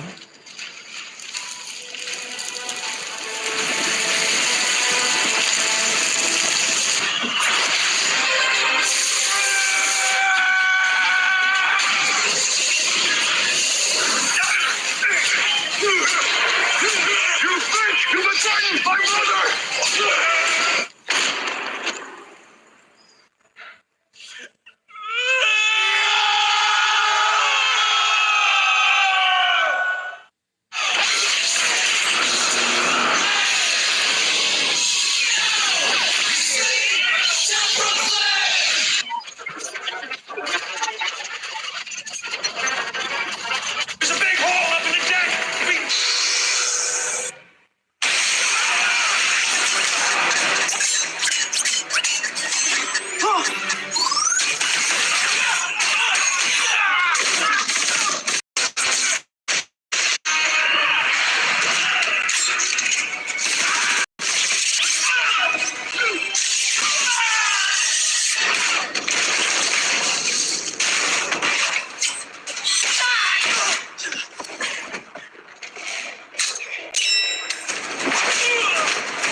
So crazy. I don't know if they use AI for that or what. I hate what happened to Superman there. The first thing we see with Superman is him smashing into the ground. That just, man, James Gunn, man, you just like, I don't know, man. Crazy to say that it's refreshing to see superheroes actually saving people. Not being embroiled in militaristic, political, or galactic whatever, just saving and caring about people. Okay, here we go. Hey,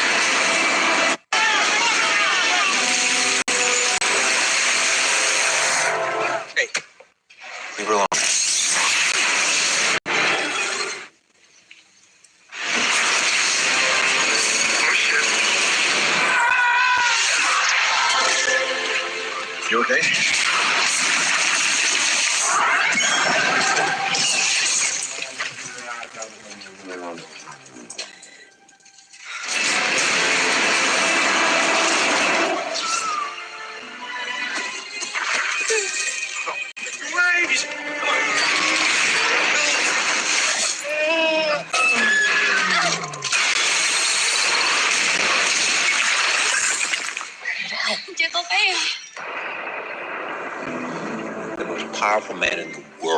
Maybe he's just a guy trying to do the right thing. The known universe displacing Earth. It's okay.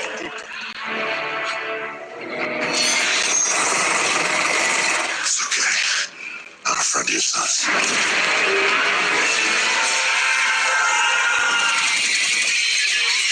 It's okay, it's over. You can stand up.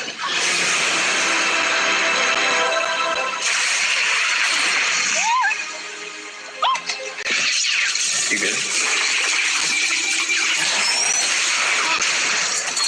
Get up. Take cover back there. Go.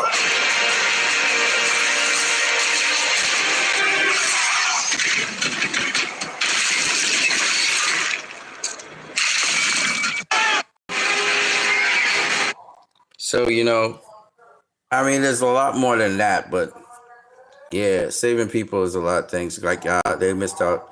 I know he was just trying to get some of the action, but you know, Superman saved Pete Ross in there. You know, and he told people to stay inside. It's not safe and so on.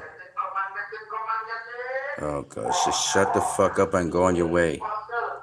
It's Trinidad, ladies and gentlemen, where this shit happens all the time. Drive your fucking car, bro.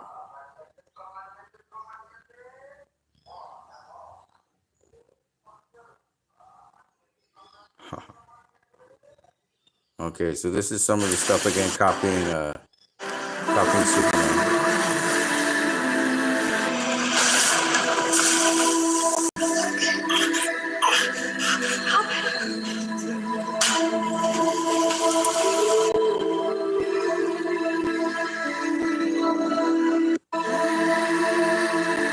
Man of Steel, baby. Just similar angle shots.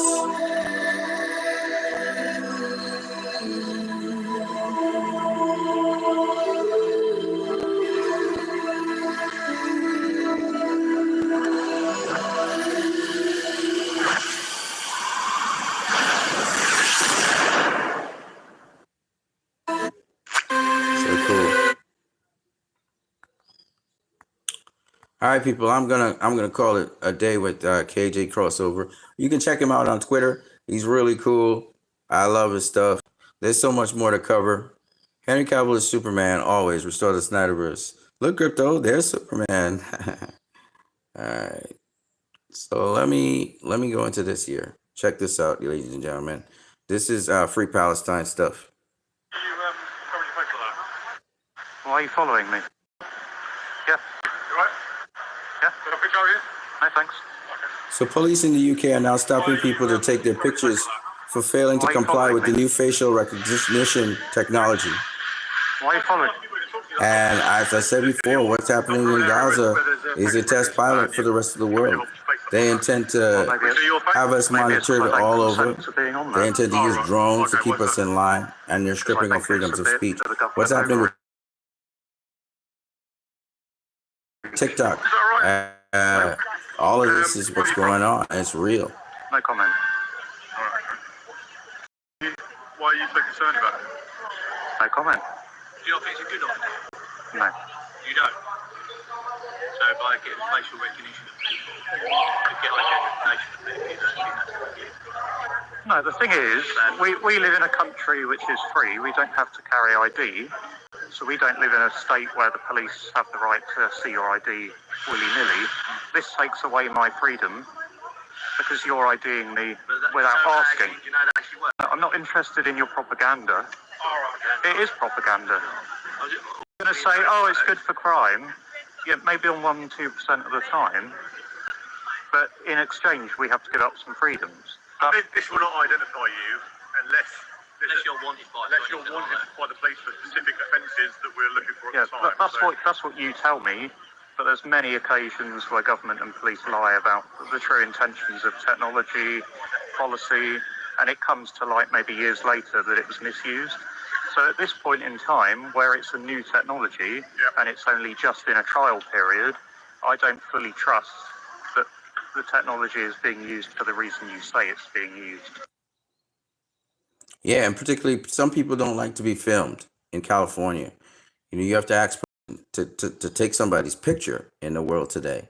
So it's like all of a sudden they're trying to circumvent all that and monitor people. And we know they monitor people through this same device, the phones, the televisions, whatever.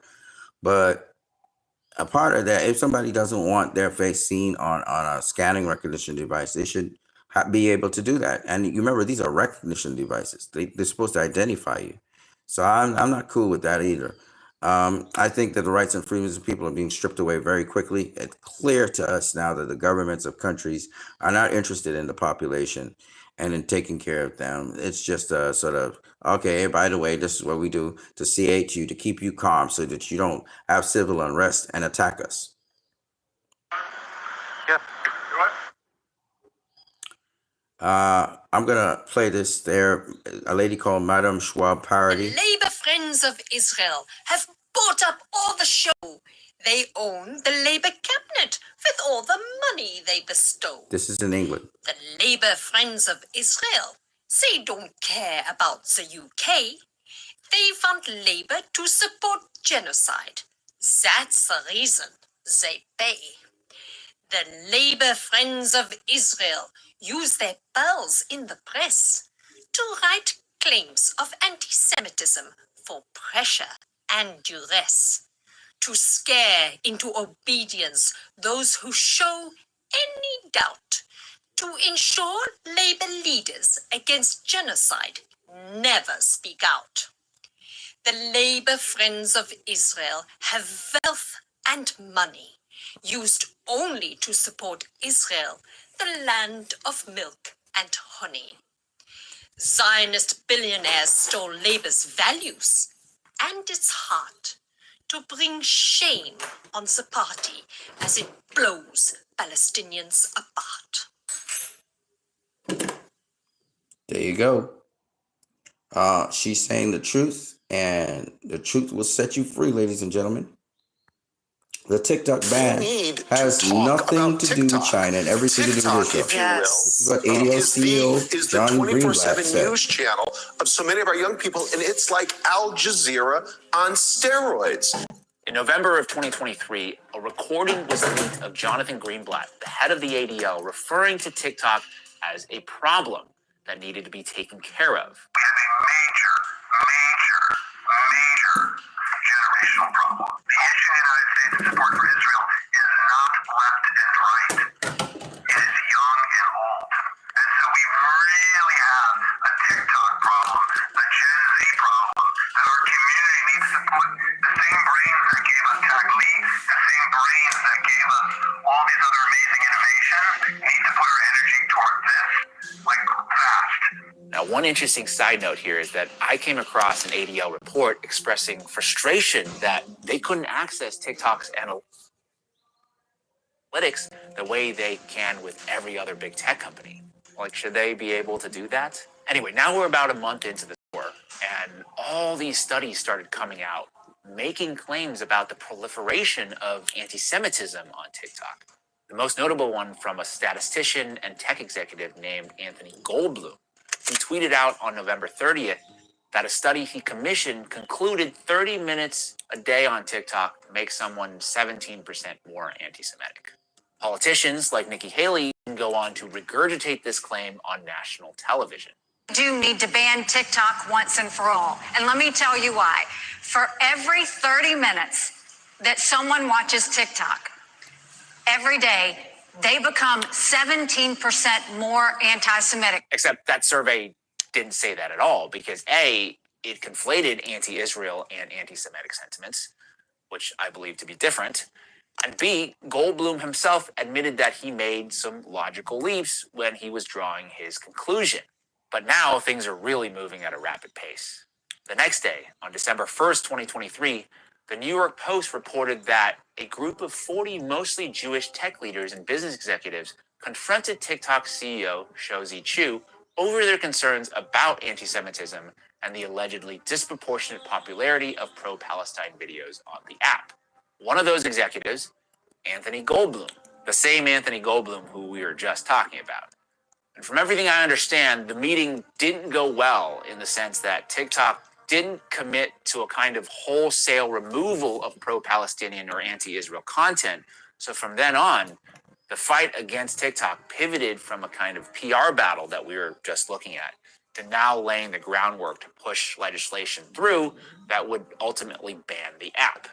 In March of 2024, a bill was introduced in Congress, H.R. 7521, called the Protecting Americans from Foreign Adversary Controlled Applications Act, sponsored by Representative Mike Gallagher. Foreign adversary control of what is becoming the dominant news platform for Americans under 30. This is a common sense measure to protect our national security.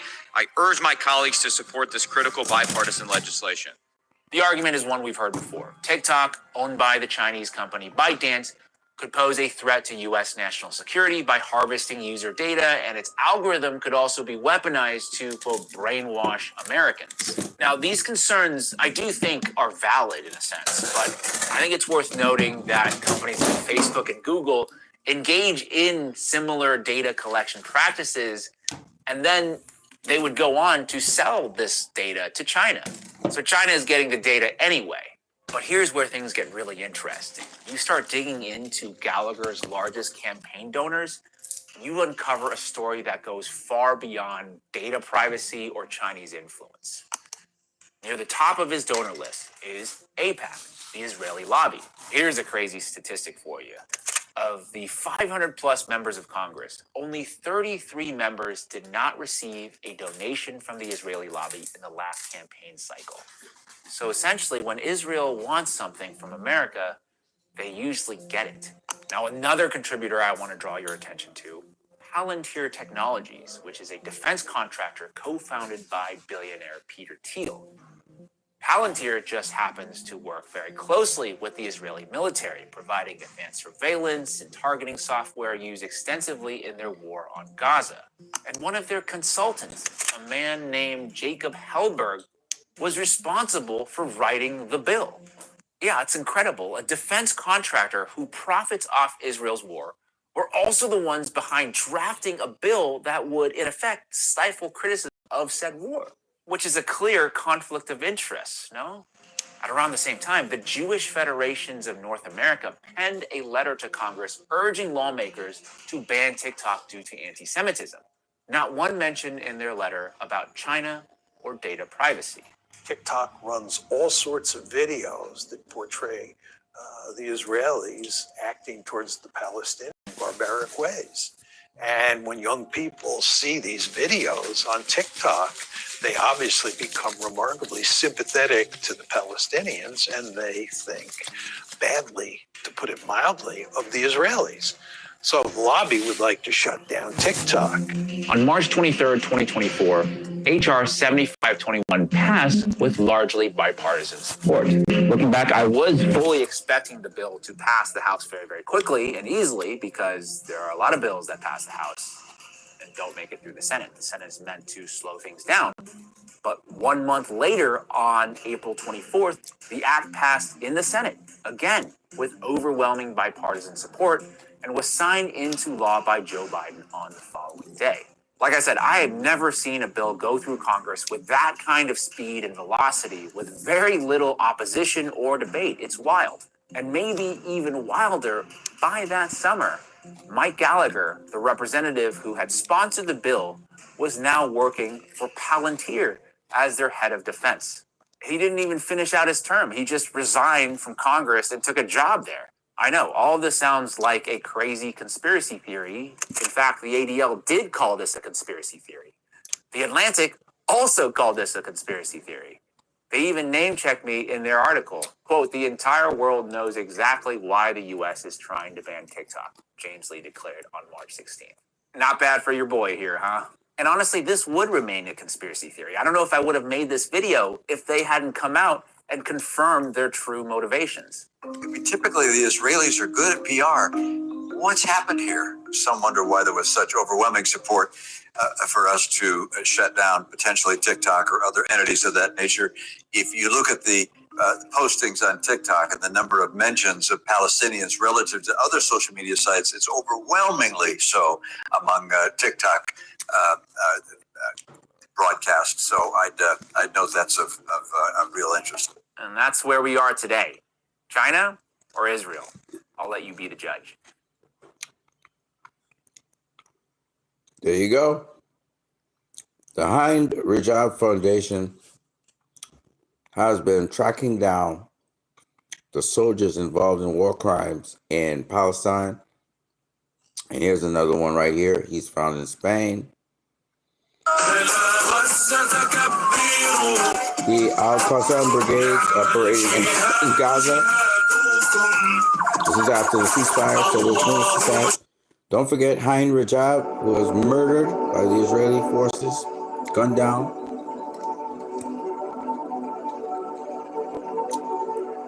Little girl. This is the damage that has been done, but there will be.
Now, this little girl,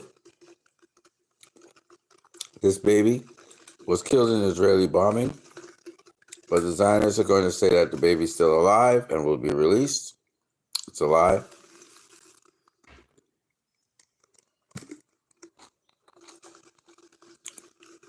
The hostages, the Israeli hostages, the 30 Israeli hostages have been released. They're heading back to Israel right now by the Red Cross. Israel should be releasing a number of hostages as well.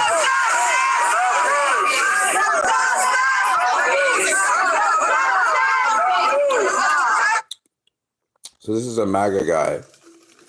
And an anti-Trump march was happening in Washington, and I think they started shouting at him and stuff like that. I gotta be real with you guys. He's a black guy, as you can see.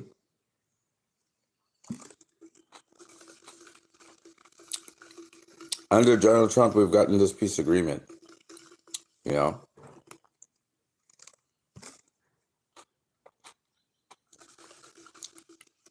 So kudos to Donald Trump on that.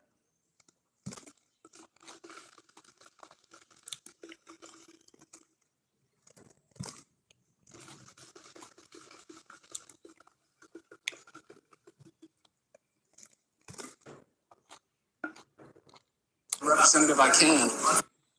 Is occupied and wing internet influencers. So I've heard that anti-Semitism is on the rise on X and across various social media platforms as a result of right-wing internet influencers propagating a conspiracy theory claiming that the American government is occupied and controlled by Israel. Is it really a conspiracy theory? Congressman, my name's Frankie Stocks. I'm a reporter with the Stu Peters Network. I would just love to ask you a quick question. I'm trying to ask every representative I can. That is, do you care more about the American people or Israel as a member of Congress? I don't think they're mutually exclusive, Frankie. Can you elaborate? They're our best ally. Are they? Who do you care about more, the United States or Israel? United States or Israel, sir? No answer? Should we put you down for Israel? Who do you care about more, the American people or Israel? It's an easy one. American people or Israel? You don't got to fake a phone call. American people or Israel? Who do you care about more, the American people or Israel? The American people or Israel, sir? Who do you care about more, the American people or Israel? No answer? I think that Israel is one of our strongest allies in a part of the world where people are trying to harm us, and I think they need our support. So should the U.S. continue funding Israel? Despite despite their links to 9/11 or their attack on the USS Liberty? Who do you care about more, the United States or Israel? That's kind of an odd question to ask. Well, it's a question the American people have been asking a lot because they're starting to wake up to how much AIPAC money's flowing into the coffers of Congress. Well, if you watch what I've done here since I've been here, a question about do we get some strong support for Israel, I think it would be hard to find something. I'm amazed sometimes at where the American people are and how they think. So this is so famous, everything I've heard. People who raised me. Well, we have American citizens who are about to freeze to death in Western North Carolina and are sending millions to Israel. Well, it is a comparison. The money's going out. It's all coming from the same people. It's coming from the taxpayers, sir. Who do you care about more, the American people or Israel? American people or Israel, sir? Sir, they're equal. Are you serving Israel or are you serving America? I stand with Israel. Okay, so can you answer the original question? Who do you care about more, U.S. or Israel? There's no variance. It's like you asking, do you love your wife more than your daughter? Well, and you said it's a simple question. It is. Do you love your wife more than your daughter? I love the United States more than I love Israel. It's a very simple question. Great love, and you as a human being, you express that love, and you have core principles that drive you to your love for your wife and your love for your daughter. It's two different loves, but neither of them is greater than the other. You understand? Who's the priority when you're casting a vote in Congress, America or Israel? Well, it's a very simple question. You're not answering it, Representative. Who do you care about more, the American people or Israel? American people or Israel, sir? Who do you care about more, the American people or Israel? No answer? Who do you care about more, the American people or Israel? American people or Israel, sir? Who do you care about more, the American people or Israel? No answer? Who do you care about more, the American people or Israel? Well, who do you care about more? American people or Israel, sir? Who do you care about more, the American people or Israel? American people or Israel, sir? Is it so hard to say you care about the American people who you're here to serve? The American people believe that Israel holds disproportionate influence over our own government thanks to organizations like AIPAC who are pumping millions of dollars into American politics, promoting Israel First policy. So, if you want to share this information, you're doing a great job. It's not misinformation. We have the campaign finance report, sir. It's not misinformation. Do you care more about the American people or about Israel? Where are you from? The Stu Peters Network. The Stu Peters Show just released a film called Occupied on this very subject, which I highly recommend to look up. But can you answer the question, sir? Do you care more about the American people or about Israel? I'm an American. I care more about the American. You care more about the American people? Right, but should Americans take priority over Israel? We know AIPAC's pumping hundreds of thousands of dollars into congressional candidates. They're obviously getting some sway there. Should AIPAC register as a foreign agent? Good question. Don't they already? No. Yes, sir. Are you one of those Are you recording? Yes, sir. Yeah, Stu Peters Network, Frankie Stocks. We're asking the questions that the American people want answered by their representatives. Well, I appreciate that. Yes, sir. Make it a parliament. Thank you.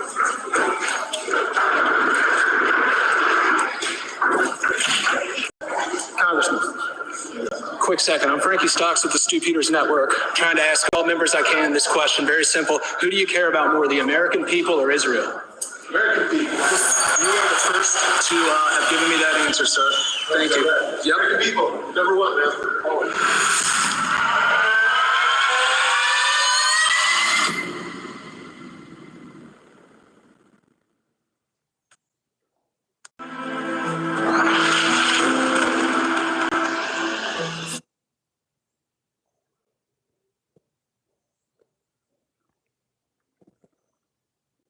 All right, people. So there you go. So people are not lying. And the facts, all you got to do is follow the facts. You know what I'm saying? There's a lot I want to say, but we're going to keep it brief. By the way, Donald Trump said, save TikTok. The only thing more stunning than watching the U.S. government forcibly close a speech, information, and community social media platform that 170 million of citizens voluntarily chose to use is seeing that it's almost alone in D.C. fighting to keep it open. And I hope Donald Trump reverses whatever decisions they made about TikTok. And Donald Trump's, we'll see what happens with his career, but he's starting on a good foot. He got a ceasefire. Something that Genocidal Joe, the butcher Blinken, they couldn't do. All right. So he's now talking about saving TikTok. That's all good again, Donald Trump. So far, you know, he's 1 for 1. He might be he's 2 for 2 with me. So let's see how it goes. You know, maybe it wasn't a bad thing to have Donald Trump in power. We're gonna see. We're gonna see. The truth will come out. All right. Here's some more Zack Snyder stuff. And this time, anime is copying Zack Snyder stuff. You know, they love Zack Snyder, man. Ali Abunimah, who is a Jew, he's with the Intifada group. He said, don't be afraid to call it a victory. Sarah Wilkinson's telling him that. The Palestinian people of Gaza, despite immeasurable pain, celebrate that they survived. And the truth be told, just getting a ceasefire, just getting a break in the action is a triumph. You know? So, and we're going to hear a little bit from the Palestinian people in a minute, which I'm really happy to share. Ali Abedina says, don't be afraid to call it a victory. The Palestinian people of Gaza, despite immeasurable pain and loss, are celebrating today that they survived. They never surrendered to genocidal monsters backed by the most powerful and ruthless empire in history. Palestine will be free. Shout out to him. This is really good. This is great. This is a veteran from World War II talking about TikTok. Listen carefully. Well, remember that. Oh, TikTok, I'm going to miss you. I just, it's hard for me to think that I'll be coming here expecting to talk to you and can't talk to you. I'm not sure if the president, either one of them will listen to me, but I'm going to put in my 2 cents.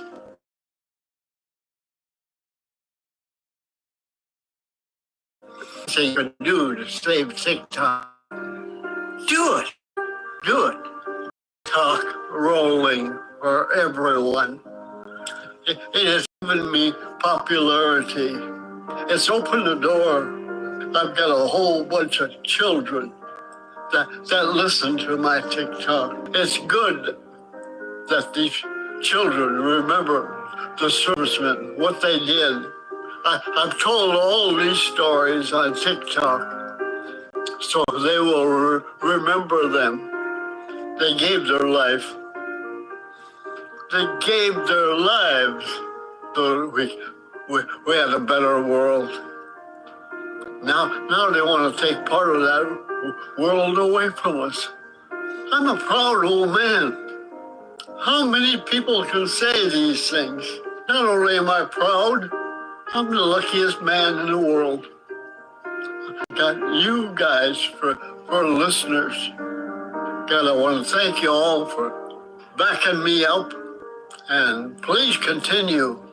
You can follow me on YouTube and Instagram. No Facebook. I don't have Facebook. You guys know it's story time with Papa Jake. It's been a grand time. I'm not giving up. Keep in touch with me. I'll keep in touch with you. Love you guys. So TikTok, of course, is usually things, and it's a short format, and that's what makes TikTok so cool. You can download a host of the information in a short format in a short time. But it is what it is.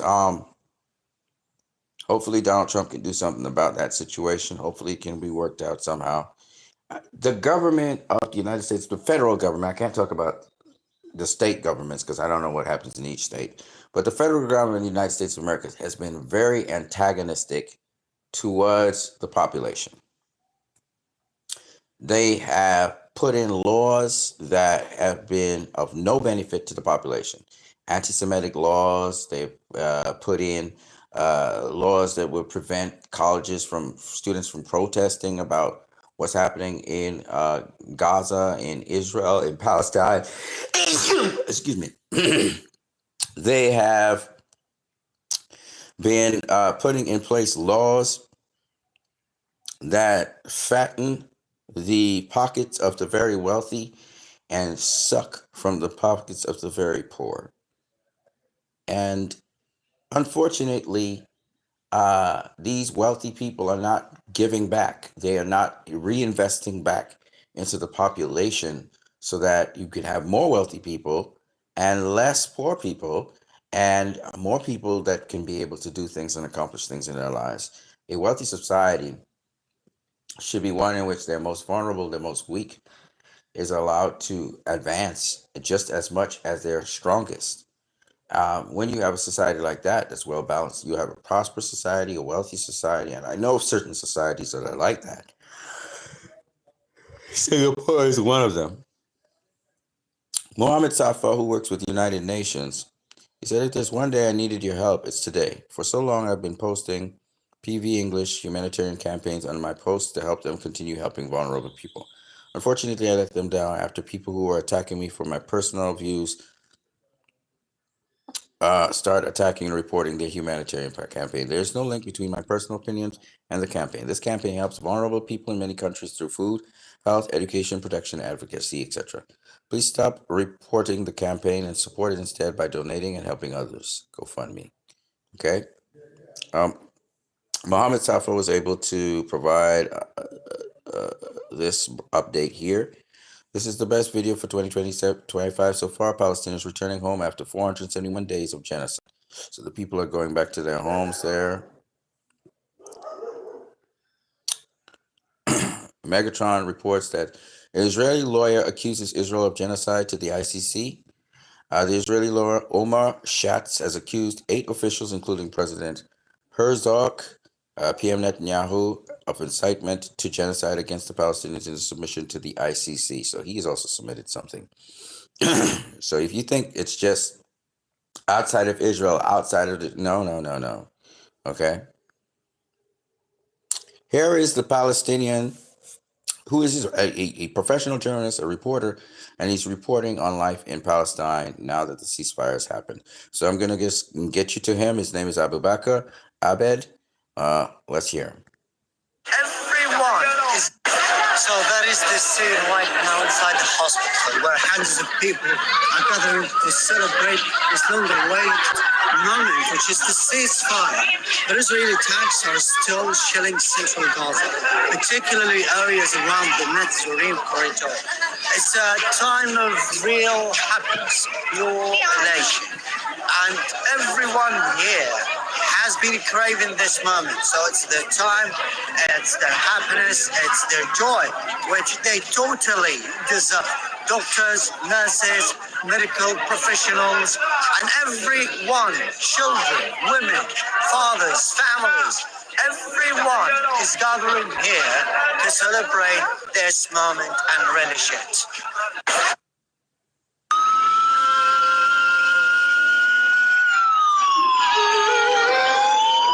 So we have members of Hamas who are amongst the people, and they're also celebrating with them. What I would like to say, though, is that to hear Abu Bakr speak, I don't hear a lot of Palestinian voices. They tried to suppress a lot of Palestinian voices, and thanks to Trump, Are we getting to hear from Palestinian journalists on the ground what's happening in Palestine? First time I heard a Palestinian journalist actually doing things on the ground, formally on a actual network like CNN, was Abu Bakr. He was interviewed yesterday. And so it's really awesome to see Palestinians finally representing themselves, and finally telling their situation, telling their stories. Thanks to Michael Moore. The collection of stories is also being told in short films, which I would like to get access to as well, to see how these people conduct their lives under this brutal occupation. So it's just a great thing to see them so rejoicing and happy. Now, having said that, a lot of Hamas people are out there amongst the crowds and stuff. And I mean, if Netanyahu and they want to break the rules and just bomb everybody, that would be crazy, because you might get to kill a lot of Hamas people. So I don't know if these Hamas people are thinking that smart, or if they think that Israel is going to keep the agreement. But I would suggest very strongly that Hamas, if you're a military army, whatever, you make sure you don't get bombed and you don't get the people bombed. So that's the only thing. Of course, Hamas people are just like other Palestinian people. They come from the normal people who go into this military campaign. I would say this though, for everyone concerned, I am very happy for the people in Palestine, particularly two people I know, Mohammed Khalid and Omar. Shout out to Omar and Mohammed Khalid if they ever see this video. Much love to them and their families. They get to kind of conduct their lives normally. For as long as it lasts, I don't know how long it will last. But, this is a positive thing that Donald Trump has done. Something that I know Joe Biden would never have done. Kamala Harris would have never done. So we're thankful for that. This precious moment. Hopefully these people, whether they're going back to their homes or whatever, that they can have a lasting ceasefire. I do not know what will happen in the West Bank. I do not know what will happen in East Jerusalem. But as for Gaza, by God's grace, we hope that we can push through, that Palestine becomes its own state. I think the solution to the problem is to get Palestine as its own state and to get connectivity to all parts of Palestine where they don't have to interface with Israel at all. They don't have to cross anywhere across Israeli territory. The settlers, some of them will have to be paid off and move out of the areas that they're in, or I don't know. I don't know what else to say, because there needs to be connectivity in Palestine. You're either going back to the 1967 borders, or you're incorporating everybody in Israel, and Israel can, I guess you can keep the name or not. I guess they won't keep it. They may call it Palestine, and you have democratic elections where everybody has equal rights. It's either one of the two, but I don't know what the Palestinian people want. I want to hear what they think about this issue. I would like people to interview them, hear what their solutions on the ground are to this problem. This is what we should really be. I can't talk for them, Your favorite guy says it's another new day. Free Palestine. Until the occupation ends, where Israel is no longer occupying any part of Palestine, I just don't think that things are going to be better. Once Palestine is its own state, and then the people have to organize and want to do things, I think that's it. So there shouldn't be any military presence inside of Palestine. Entry and exit of Palestine, that means they have their own airports, they have their own military, they have their own education system, their own leadership, whatever. That needs to happen. I think that once Palestine is self-sufficient, that is, its own country, that Israel cannot just break their sovereignty and just invade. This is the important thing. Either that, or, okay, you're going to incorporate the Palestinians into the society that is so-called Israel. Therefore, whoever has settled, wherever, that those disputes will be solved domestically, and Palestinians are given all the rights that everybody inside of that, or all the rights that everyone's supposed to have in that place. That's the way to go. So it's one of the two. Me personally, I prefer that Palestine is its own state so that they can carry on their own affairs. And if Israel wants to carry on its affairs how it wants to carry it on, it can do that, right? I would prefer that. That means returning to the 1967 borders and no haggling about boundaries. Make it happen, get it done.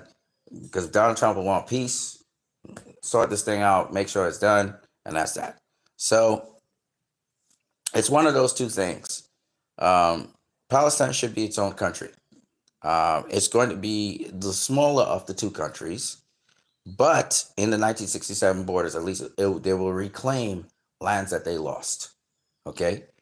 If that can be nailed down, I don't know if it's possible, but if that can be nailed down between Israel and Palestine, there will be no reason for Hamas, our resistance group, anymore, because they'll have their own contained society and their own thing. They'll have their own airports and everything. They're not dependent on Israel for anything, electricity, nothing. They can self-sustain themselves. United Nations will take over. NGOs, organizations, construction companies will come to rebuild Palestine. And maybe they end up being like Rwanda. Maybe they end up being very successful and good and right on the side. Jordan and so on. The thing about Israel is Israel continues to invade places. They're invading Syria now. They invaded pieces of Lebanon. And this is what's causing the unrest. There would be no unrest if Israel wasn't trying to expand and just stay as it is and just be as good as it is. And even the people in Israel, you watch the surveys, the people in Israel say, we don't want nobody to go down and settle in Gaza. We don't want Gaza. We don't want this. We're good enough as we are.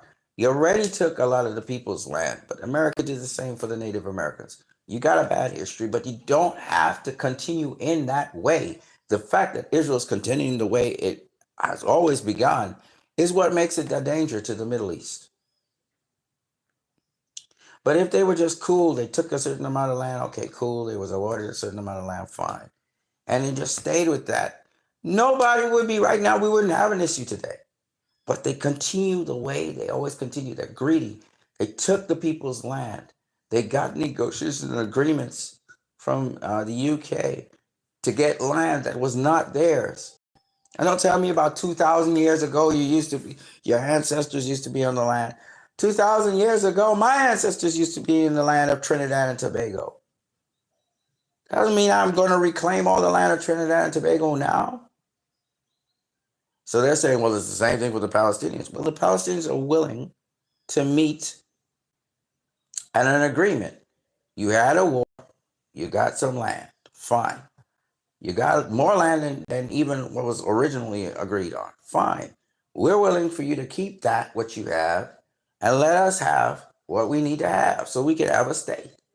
And they don't want that. So at the end of the day, I don't want to hear about these European people that invaded another country and are greedy to take land, and they keep on land grabbing because they want to set up bases for the United States, sort of like a base for the United States in the Middle East, sort of like that. But they're not. They're not even a democracy.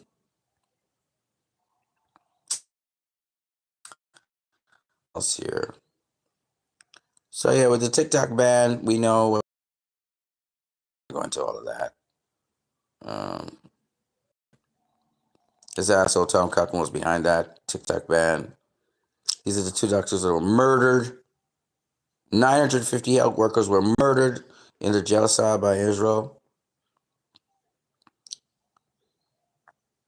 This is the doctor talking about how Israel sniped and killed children, bullets in the head.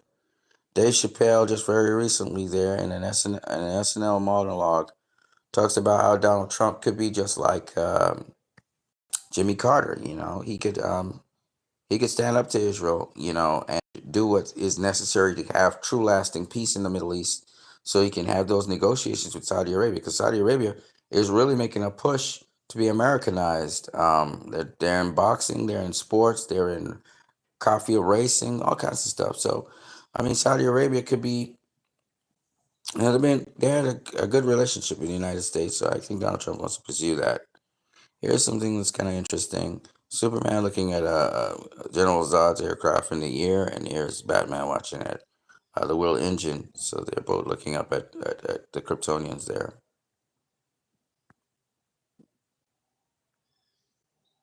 So Superman is out, but he's looking serious though. is Wonder Woman.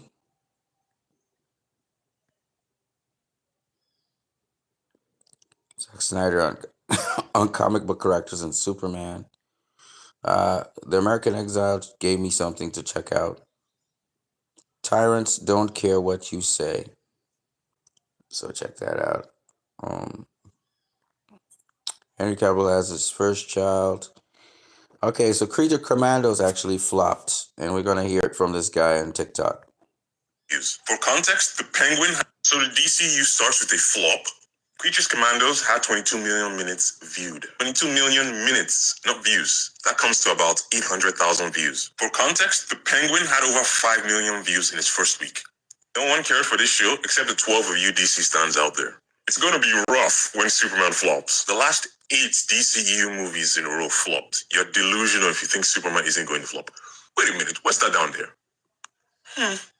So Palestinians are. So, yeah. Creature Commandos flopped. Surprise, surprise. Nothing James Gunn is doing is going to... I don't need to even go into that. So the other thing that's very interesting is this, and we're going to some investigative reporting here. Check this out. United States Embassy complex here in Beirut. And what you're seeing there, that massive range of buildings, that's only a part of it. That's about a quarter of the new complex. It's being built here. That is the second largest embassy in the world, of any country, anywhere in the world. The second largest embassy in the world is being constructed here in Beirut by the United States. And we can't find out officially from the State Department, but we understand that the complex is built to house 5,000 staff. I used to be an ambassador. I know what an embassy does. There are basic functions of an embassy. It can run political relations with the country. It issues visas. It can do press and public relations. It can administer aid. It can do defense cooperation. And most embassies have an intelligence section. But that is not an embassy. That is something 50 times the size of what an embassy would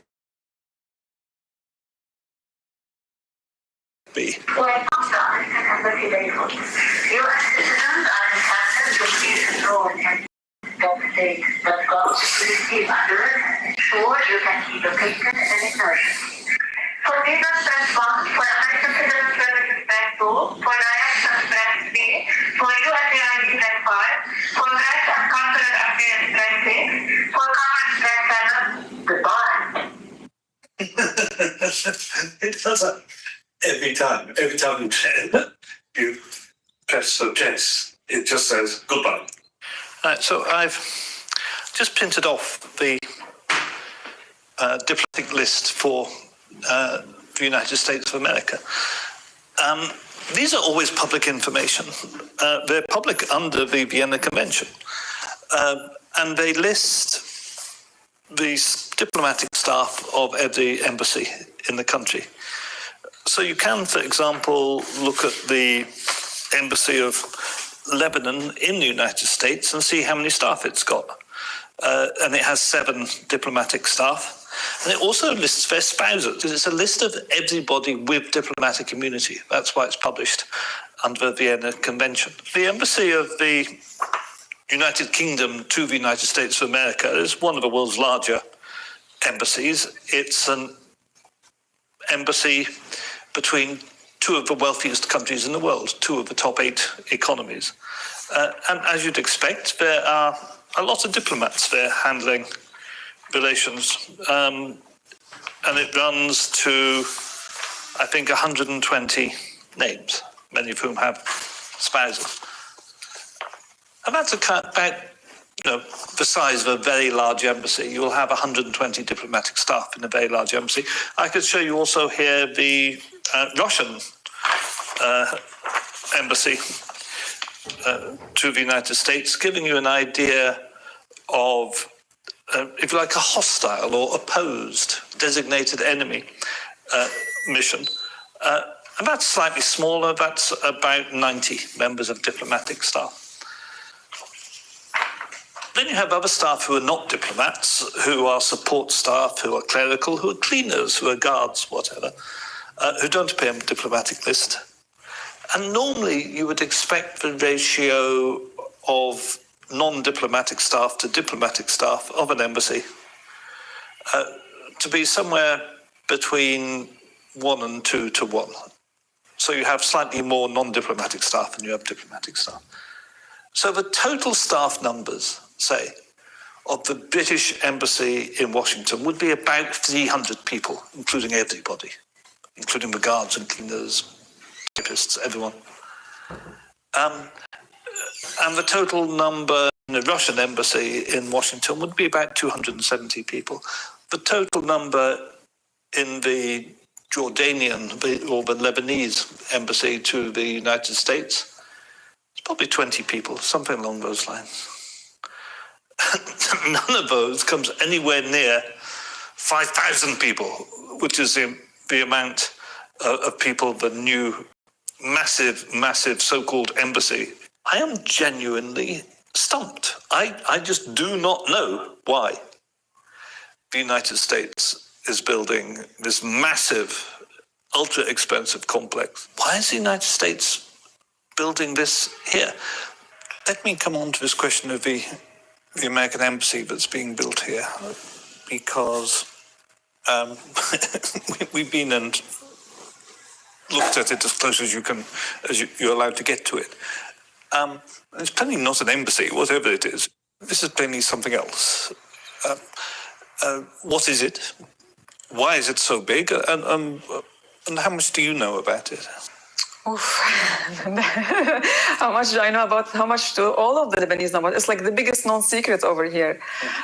They started building it a few years back, and the mass scale of it is like, it's scary. It's the second largest US embassy in the world after the one that they have in Iraq. So to have the largest embassies in the world stationed in the Middle East, that tells you how important the Middle East is for them. Now, when it comes to Iraq, it's for military purposes because it joins the 3 countries that they want to control or attack. So you have basically Iraq, you have Syria, and then you have Iran. Those are at close proximity. And then you have Jordan, which is an allied state to them. In Lebanon, it's a different case scenario.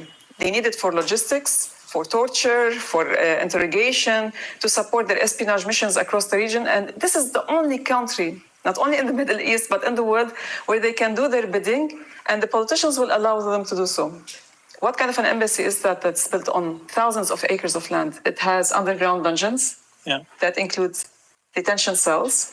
It has basically what you call pathways underground that lead to the sea, because that's where they have the other escape route. They do have their own helicopter pads, and basically they can fly to Cyprus in and out. And it's as if you're going into a fortified CIA barracks. That's it. This embassy is not there to cater to Lebanese American citizens. It's not there to cater for good, friendly relations. It's there to cater to the project of hegemony and controlling Lebanon, spying on it, and basically creating further upheaval inside the country. They're not looking for stability over here. The United States very obviously has an enormous influence in Lebanon. How has it become such a dominant factor in Lebanese life? الولايات المتحدة الأمريكية لديها مصالح كبرى في لبنان يمكنها التحكم على الأقل بنصف الطبقة الحاكمة في لبنان، الطبقة المهيمنة في لبنان. الولايات المتحدة الأمريكية لديها نفوذ هائل داخل مؤسسات رسمية في لبنان، مؤسسات تابعة للدولة اللبنانية، في الجيش اللبناني، في الأجهزة الأمنية اللبنانية. لديها هيمنة مطلقة على القطاع المصرفي اللبناني. لديها قدرة على التأثير بالمؤسسات التشريعية، المؤسسات القضائية، المؤسسات التنفيذية. لديها قدرة على التأثير على وسائل الإعلام في لبنان. هي بحاجة إلى سفارة لتحمي بها هذا النفوذ الخبيث الموجود في لبنان، لتحافظ على هذا النفوذ الخبيث. لبنان تاريخيا هو بمثابة هاب لكل الأعمال الاستخبارية والتجسسية والتآمرية في الإقليم. فهي تحتاج لأن يكون هذا مركز التآمر، بالتالي يعني أن يكون لبنان هذا المركز يكون فيه ثقل كبير للولايات المتحدة الأمريكية. ساهمت الولايات المتحدة الأمريكية خلال حربها على سوريا بتحويل لبنان إلى ساحة لدعم التنظيمات الجهادية في سوريا، على رأس تنظيم القاعدة ولاحقا تنظيم داعش، وأيضا لدعم حتى عندما احتلوا الأراضي اللبنانية. الولايات المتحدة الأمريكية ساهمت بحماية هذا الوجود الإرهابي في لبنان. أيضا الولايات المتحدة الأمريكية مثل ما أعلن أكثر من مرة مسؤولين سابقين في وزارة الدفاع اللبنانية وفي الحكومة اللبنانية، الولايات المتحدة الأمريكية منعت الجيش اللبناني من شن حرب، من شن معركة لتحرير الأراضي اللبنانية التي احتلتها التنظيمات الإرهابية بين العام 2011 والعام 2017. بقرار أمريكي كان الجيش اللبناني ممنوع من خوض هذه المعركة، لأن سيطرة التنظيمات الإرهابية على جزء من الأراضي اللبنانية كان يخدم مشروع إسقاط النظام في سوريا. Yes, they do want to obviously use it to expand their regional influence. Yes, it will be a base for operating into other states, but I think a lot of it is a shadow Lebanese government, or if you like, the real Lebanese government. That's the substantive government of Lebanon, which is going to be running this country. But the so-called Lebanese ministries are the shadow, they're the fake, they're pretending to be running the country. The most important asset that the UK brings to the Five Eyes spying network is its listing post on Mount Troodos in Cyprus. It's interesting thing about technology in this modern day and age, strangely enough, it's still actually quite important to be able to have land-based line of sight access to communications. I think it's to do with microwave links. It's also useful for things like pager signals. But Mount Troodos in Cyprus, a very high mountain, from Mount Troodos, you have clear lines all over the Middle East, all the way around, from Egypt through Israel, Lebanon, Syria, and Turkey. And the Americans regard that as the jewel in the crown. That's, for the Americans, the main reason they keep the NSA-GCHQ agreement going, is that it gives them access to the signals from Mount Troodos. And I used to be responsible for it. Among my many Foreign Office jobs, I was head of the Cyprus section of the Foreign Office. So I know it well. And that signal station will be running now. It will have line of sight to the new American embassy in Beirut here. And that'll be running now with 30 staff. There'll be 30 staff on ships from the Signals Regiment and a couple from GCHQ. Because that's the kind of thing it takes to keep that signals operation going. And I want to emphasize to you just how big that building and just how big the site is. You're only seeing this side of the hill. It carries on over the brow of the hill. In fact, that new embassy covers 43 acres. 43 acres. I've been on much smaller farms than that. And there's a whole range of other things behind the huge construction of buildings you can see there. And you might like to say that Lebanon is an important country with vital American strategic interests, and that's of course true. I was British ambassador in Uzbekistan. Uzbekistan was a vital strategic interest to the United States. It neighbors Afghanistan. It has a border with Afghanistan. And the Americans were fighting a war inside Afghanistan. And Uzbekistan provided a huge air base, a huge military base at Kashi-Khanabad, which was vital to the logistic supply of the war in Afghanistan, and which had up to 20,000 American service personnel inside it. America also had a massive CIA station in Uzbekistan, and it was a center for the Extraordinary Rendition Program. They were bringing people into Uzbekistan in order for them to be tortured. Uzbekistan is a country of 26 million people. Lebanon is a country of 5 million people. Uzbekistan has a GDP of $90 billion a year, whereas Lebanon has a GDP of $19 billion a year. So Uzbekistan, much bigger place, bigger US interest. There's even a bigger aid program in Uzbekistan than it is in Lebanon. And what was the diplomatic staff of the US embassy in Uzbekistan? About 70 people. What was the total staff of the US embassy in Uzbekistan? It was about 130 people. And we're talking here in ostensibly a smaller operation of a massive range of buildings containing up to 5,000 people. And I just can't tell you what it is. I can't tell you what it is. I can't tell you what they're doing. But what I can tell you is this. I've run embassies. I've worked in embassies. I've been inside countless embassies all over the world from all kinds of different nations. And I tell you this for certain. That building is not an embassy.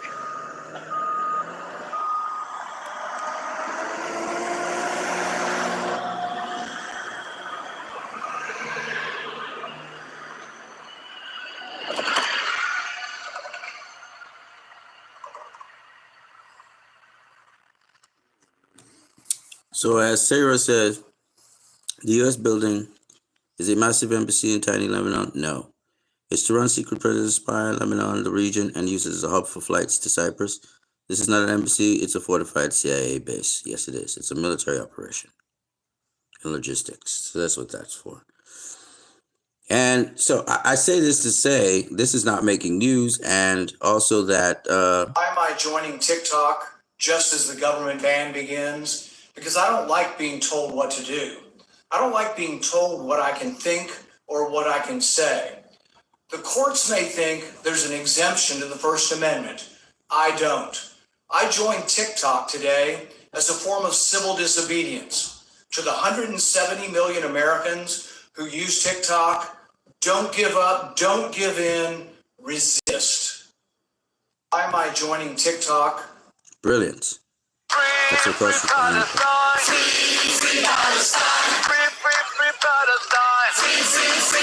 As you know, all over the world, people are saying. So all over the world, people Israel doesn't exist and it's on stolen land. This map is from Israel doesn't exist and it's on stolen land. This map is from 1905. Look at that. Palestine, not Israel, Palestine. A 1922 world map. What does it say? Palestine. 1928, Palestine. 1932, National Geographic World Map, Palestine. 1935, National Geographic World Map, Palestine. 1938, Palestine. 1939, World War II Map, Palestine. 1939, Palestine. 1940, Palestine. 1941, Palestine. Not Israel. 1942, Palestine. 1943, Palestine. 1944, World War II Map, Palestine. 1947, Palestine, not Israel. The Palestinians welcomed in the Jews to save them from the Holocaust. And what did they give them in return? A genocide. All over the world, people be doing it. In Trafalgar Square, in London, in Spain, in Norway, in the Netherlands, in Japan, in China. Israel destroyed 92% of the homes in Gaza. And they break it down there. This article is over 20 years old. This is Alan McLeon. Today, Israel used a boy as a human shield. They've been using people as human shields for the longest while, ladies and gentlemen.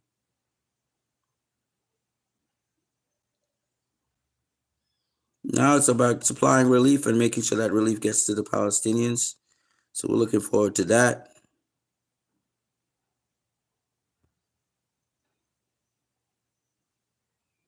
Zack Snyder's Justice League. Man, so many great moments. Look at that. Wonder Woman saving Batman again. She saved him in BVS. Now she saved him again. Okay, I just want to do this last one. and then I'm going to end the stream. I hope you guys are enjoying this stream so far. If you are, don't forget not just to smash the like button, but you can also donate via PayPal. Also, check out my sponsor. My sponsor is LIVE Drinks. Okay, let's get into this. This is good stuff again. Africa. In 2 years of President Ibrahim Traore, Burkina Faso, that is. This is what he did. Burkina Faso's GDP grew from approximately 18.8 billion to 22.1 billion. He has rejected loans from the International Monetary Fund and the World Bank. He said Africa doesn't need the World Bank, IMF, Europe, or America. He reduced the salaries of ministers and parliamentarians by 30%, but increased the salaries of civil servants by 50%. He paid off Burkina Faso's local debts. He established 2 tomato processing plants, the first ever in Burkina Faso. In 2023, he inaugurated a state-of-the-art gold mine to enhance local processing capabilities. He stopped the export of unrefined Burkina Faso gold to Europe. He built Burkina Faso's second cotton-producing plant. Previously, the country only had 1. He opened the first ever national support center for artisanal cotton processing to assist local cotton farmers. He banned the wearing of British legal wigs and gowns in local courts and introduced traditional Burkinabe attire. He prioritized agriculture by distributing over 400 tractors, 231 tillers, 710 motor pumps, and 714 motorcycles to boost production and support rural stakeholders. He provided access to improved seeds and other farm imports to maximize agricultural output. Tomato production in Burkina Faso increased from 315,000 metric tons in 2022 to 360,000 metric tons in 2024. Millet production rose from 907,000 metric tons in 2022 to 1.1 million metric tons in 2024. Rice production increased from 280,000 metric tons in 2022 to 326,000 metric tons in 2024. He banned French military operations in Burkina Faso. He banned French media in Burkina Faso. He expelled French troops from Burkina Faso. His government is constructing new roads, widening existing ones, and upgrading gravel roads to paved surfaces. He's building a new airport, I don't know how to pronounce that airport, which is expected to be completed in 2025. This young man is not even 30 years of age. They are trying to assassinate him multiple times. There have been multiple attempts at assassinating him. This man is open-minded, and Burkina Faso is moving forward. I will talk more about this in another subsequent podcast. Taliban and Palestinian flags rise at the former U.S. embassy in Kabul, Afghanistan. As you know, the Taliban has taken back over Afghanistan. Of course, the Yemeni Armed Forces spokesman, Brigadier General Ayah Sari, said that Yemen's armed forces targeted Israel's war ministry in Tel Aviv with a ballistic missile, and it landed. Yemen has been increasingly raising the ante on Israel, has been bombing places inside of Israel, targeted places. And they've been very successful. So the ceasefire is in effect right now. This means with a ceasefire, that means Yemen may stop firing missiles into Israel, and Hezbollah probably will also stop firing missiles into Israel because they were pushing for a ceasefire. Also, they will want to have the end of occupation, but ceasefire mainly because Israel was bombing the Gazans in Gaza. They were bombing Israel, okay? There's another march for Palestine. There have been several different marches for Palestine. This is great.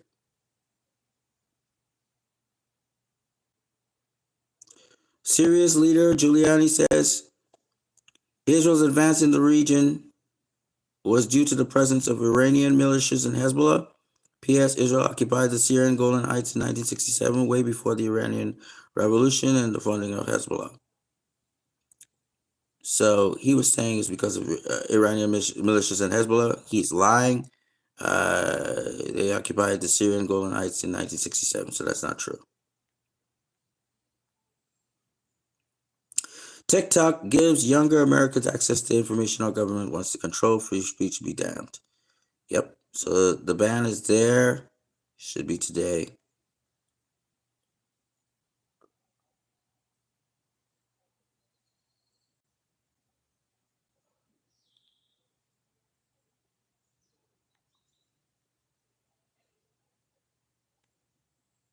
It seems as though a CIA-led leader has replaced Imran Khan in Pakistan. They got Imran Khan on trumped-up charges of corruption or whatever, but he's wrongfully imprisoned right now in Pakistan. So pay attention to that, because as we know, Pakistan said it would launch nukes if Israel tried to, eliminate the Palestinians. So it's very important to see what's going on, updated with events in Pakistan. Okay. Josh Paul, he said, every single bomb that's dropped is an American-made bomb from an American-made plane. As Harshwin said, how can we shut down these three-letter agencies and not spy on Americans? We're talking about the CIA, the FBI, NSA, and all those other things. It's a great question. And, they're called Homeland Security companies, but they're data collection companies. And just like what's happening in the UK with, these cameras that try to identify you, they're trying to do that to us.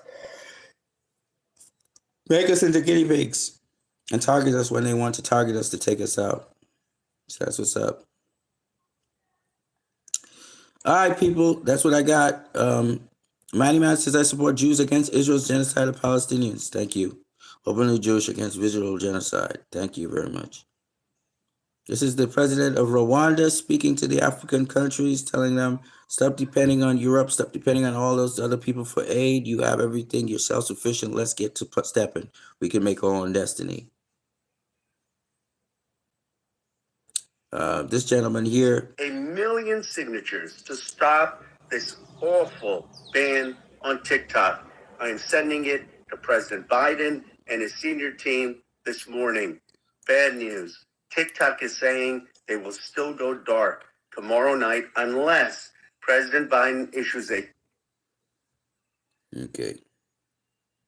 All right, so this is some interesting stuff. I'm going to stop here, but let's just get... And people of major influence throughout the world via blackmail. And I don't care who you are, if somebody has this kind of... We all know that this was a honeypot operation just used to gain control over politicians, CEOs, and people of major influence throughout the world via blackmail. And I don't care who you are, if somebody has this kind of dirt on you, you're doing what you're told, even if you're the president of the United States. But the question has always been, who was doing this? Who was running this massive operation behind the scenes? Because we know Jeffrey Epstein was not the one pulling the strings. And Ghislaine Maxwell, his partner, she was just recruiting girls. But who was behind all this? Now here's where it gets interesting. Ghislaine's dad, Robert Maxwell, is a known ex-KGB turned Mossad spy. Mossad is Israeli intelligence. And in 2019, an ex-Israeli intelligence agent who worked alongside Robert Maxwell revealed that Jeff Epstein and Ghislaine were assets of the military intelligence in Israel. And at the time, he was alleging that they were entrapping politicians with minors. But now we know that that's true. So when you consider how tightly joined at the hip these governments are, it might explain why nothing has ever happened with the people that took part in Epstein Island. And that's why I don't blindly support either of these governments. What we need to be doing is creating the pressure. We all know that this was a honeypot operation. So there you go. And that's how the lobby gets control over certain people. That's how they get politicians. That's how they control Hollywood, etc. Okay, so Israel and CIA and Mossad, that's how they run things. I'm going to call it a day right here. Yeah, it's Batman again. So awesome seeing people have the victory signs. This is hilarious. Yeah, that's what I basically got for you guys. I'm going to catch you guys later, though. I am Christ I Am Disciple. If you guys like it, don't forget you can smash the like button, like, share, subscribe.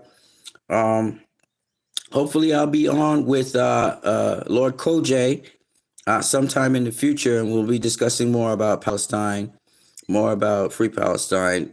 So I should be on there sometime in the future. Shout out to Lord Koj for holding it down. Of course, he's part Palestinian. I'm not Palestinian at all. I don't have any link to it. I just like seeing justice done and things, the right things done.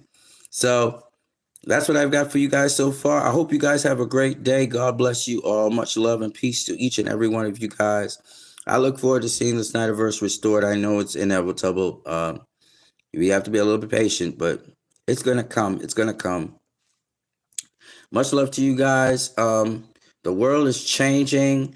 Please, guys, the power's in your hands. You don't have to look to no government. You don't have to look to no one particular person as your savior. Organize yourselves. Get yourselves organized, and always push for what it is that you want to happen.